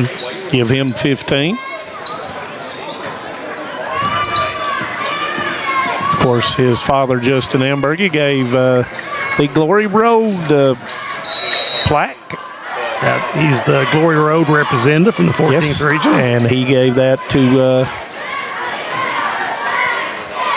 Doug Kinser. Coach Doug Kinser. And I was looking off to the side there trying to, I guess I was trying to see all the people that were coming to the, when I coached. They were sitting behind me too back there.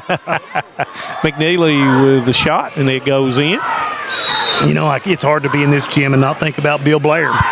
And you must have looked at my notes here, Jim, and you know, when I looked at the all-time Neon fan, I had to give it to Bill Blair. Yeah, and Bill just, you know, I was felt very close with Bill. He was at every game that I ever. And I don't know what we were talking about something. I must have not done it right because I was looking off, Jim. Yeah. So it's going to be a timeout. And I think they may have been and it's a 30. Yeah, you know, you talk about Bill, and Bill not only, I mean, at every game, basketball, baseball, Little League, football.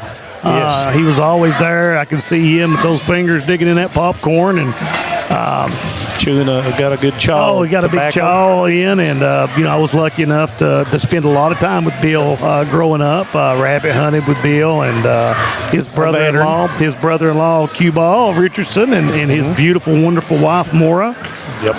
Then I had the chance to you know, teach and you know some of his grandkids and kids.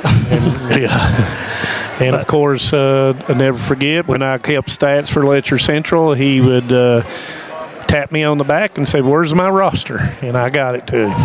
Yeah.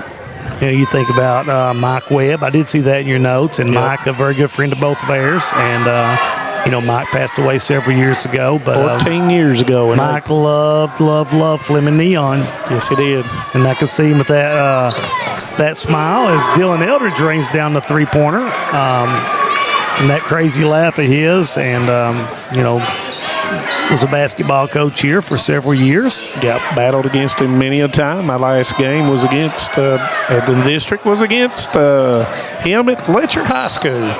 And they won the 2000 district championship against me.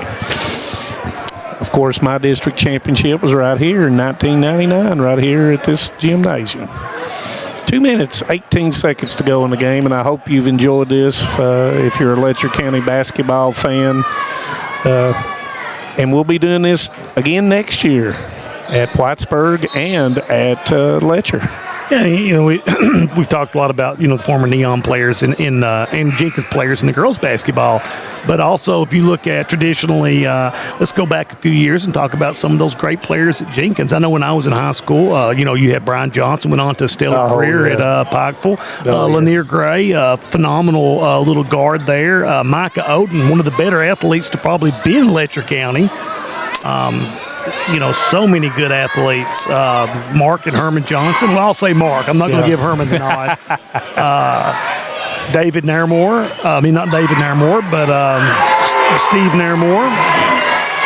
And, you know, known for track and field up there. So if you play basketball, probably you were in track and field and cross country and the excellent Charles Dixon. Yep.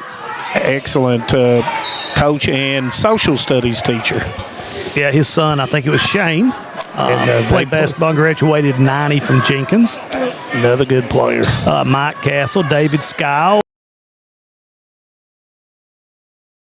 Jenkins puts that one in. We've kind of rambled a little bit. I hope we didn't alienate anybody. Nice move that time, and that was I didn't catch him coming into the game. That was Connor Stewart for the Pirates. Yeah, Connor got great length for a freshman. Colton Mullins in there as well that I didn't mention. I think I've got, Chris Anderson is in for Jenkins, number 20. Number 24, Roger Niles in as well.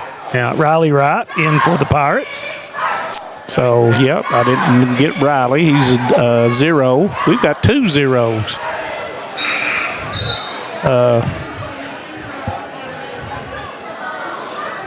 as the clock goes, and it's going to be 2 shots, and they'll stop it on 2 shots. And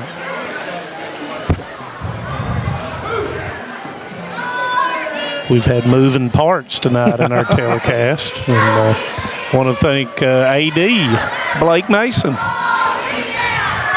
Want to thank the ability to do a game in this end zone that sometimes I think Bull Creech knocked me into that end zone one time here playing against me. Makes the first. And that will be Atkins. Will the second one. It's good. 88-43. Player of the game, Terry Delaney. And I'm going to go try to grab him real quick. Okay. We'll get him up here real quick. All righty, and that's going to end it. 88-43. Fleming Neon defeats Jenkins. Jenkins will move to, or Fleming Neon will move to 3-2. Jenkins will drop to 1-2. 11 points for White, 2 points for Collier, 11 points for Rose, 8 points for Atkins, 8 points for Chance McNeely, 6 for Campbell, for a total of 43 for the Cougars. And the Pirates, 7 for Hayes, 2 for Robinson, 2 for Addington, 15 for Ambergy, 11 for Kahn, 2 for Connor Stewart, 2 for Wright, 3 for Dylan Eldridge, 11 for Alex Gillum, 22 for Terry Delaney, our player of the game. 18, 3, 6, I missed that one. 8 for Mason Boggs, 3 for Colton Delaney, for a total of 88. Our next game will be Thursday, and that will be a pretty good ball. Oh, yeah. Oh, yeah. That will be Prairie Central at Hazard come Thursday, as we're doing a little picture taking.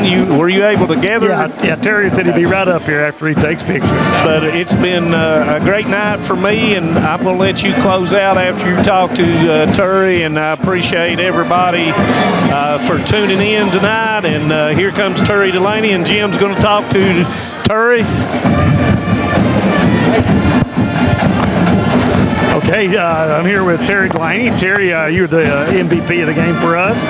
And, Terry, you and I have known each other for a pretty good while. And it looks to me like you're finally getting your energy level back to where we anticipated it being. How are you feeling right now? I feel great. Everybody want to talk about this being a rivalry game. I think we came out and we had the intensity we wanted, and I think we put on a show for this Glory Road game. Yeah, so let me ask you this. This is the gym that I grew up in. How did you like the atmosphere being closed in like this? Oh, I love it. I told everybody since last year that game at Jenkins, I love atmospheres like that. People on the baseline, you can't hear anything, and it's just you playing basketball. And, I love playing in gyms like that.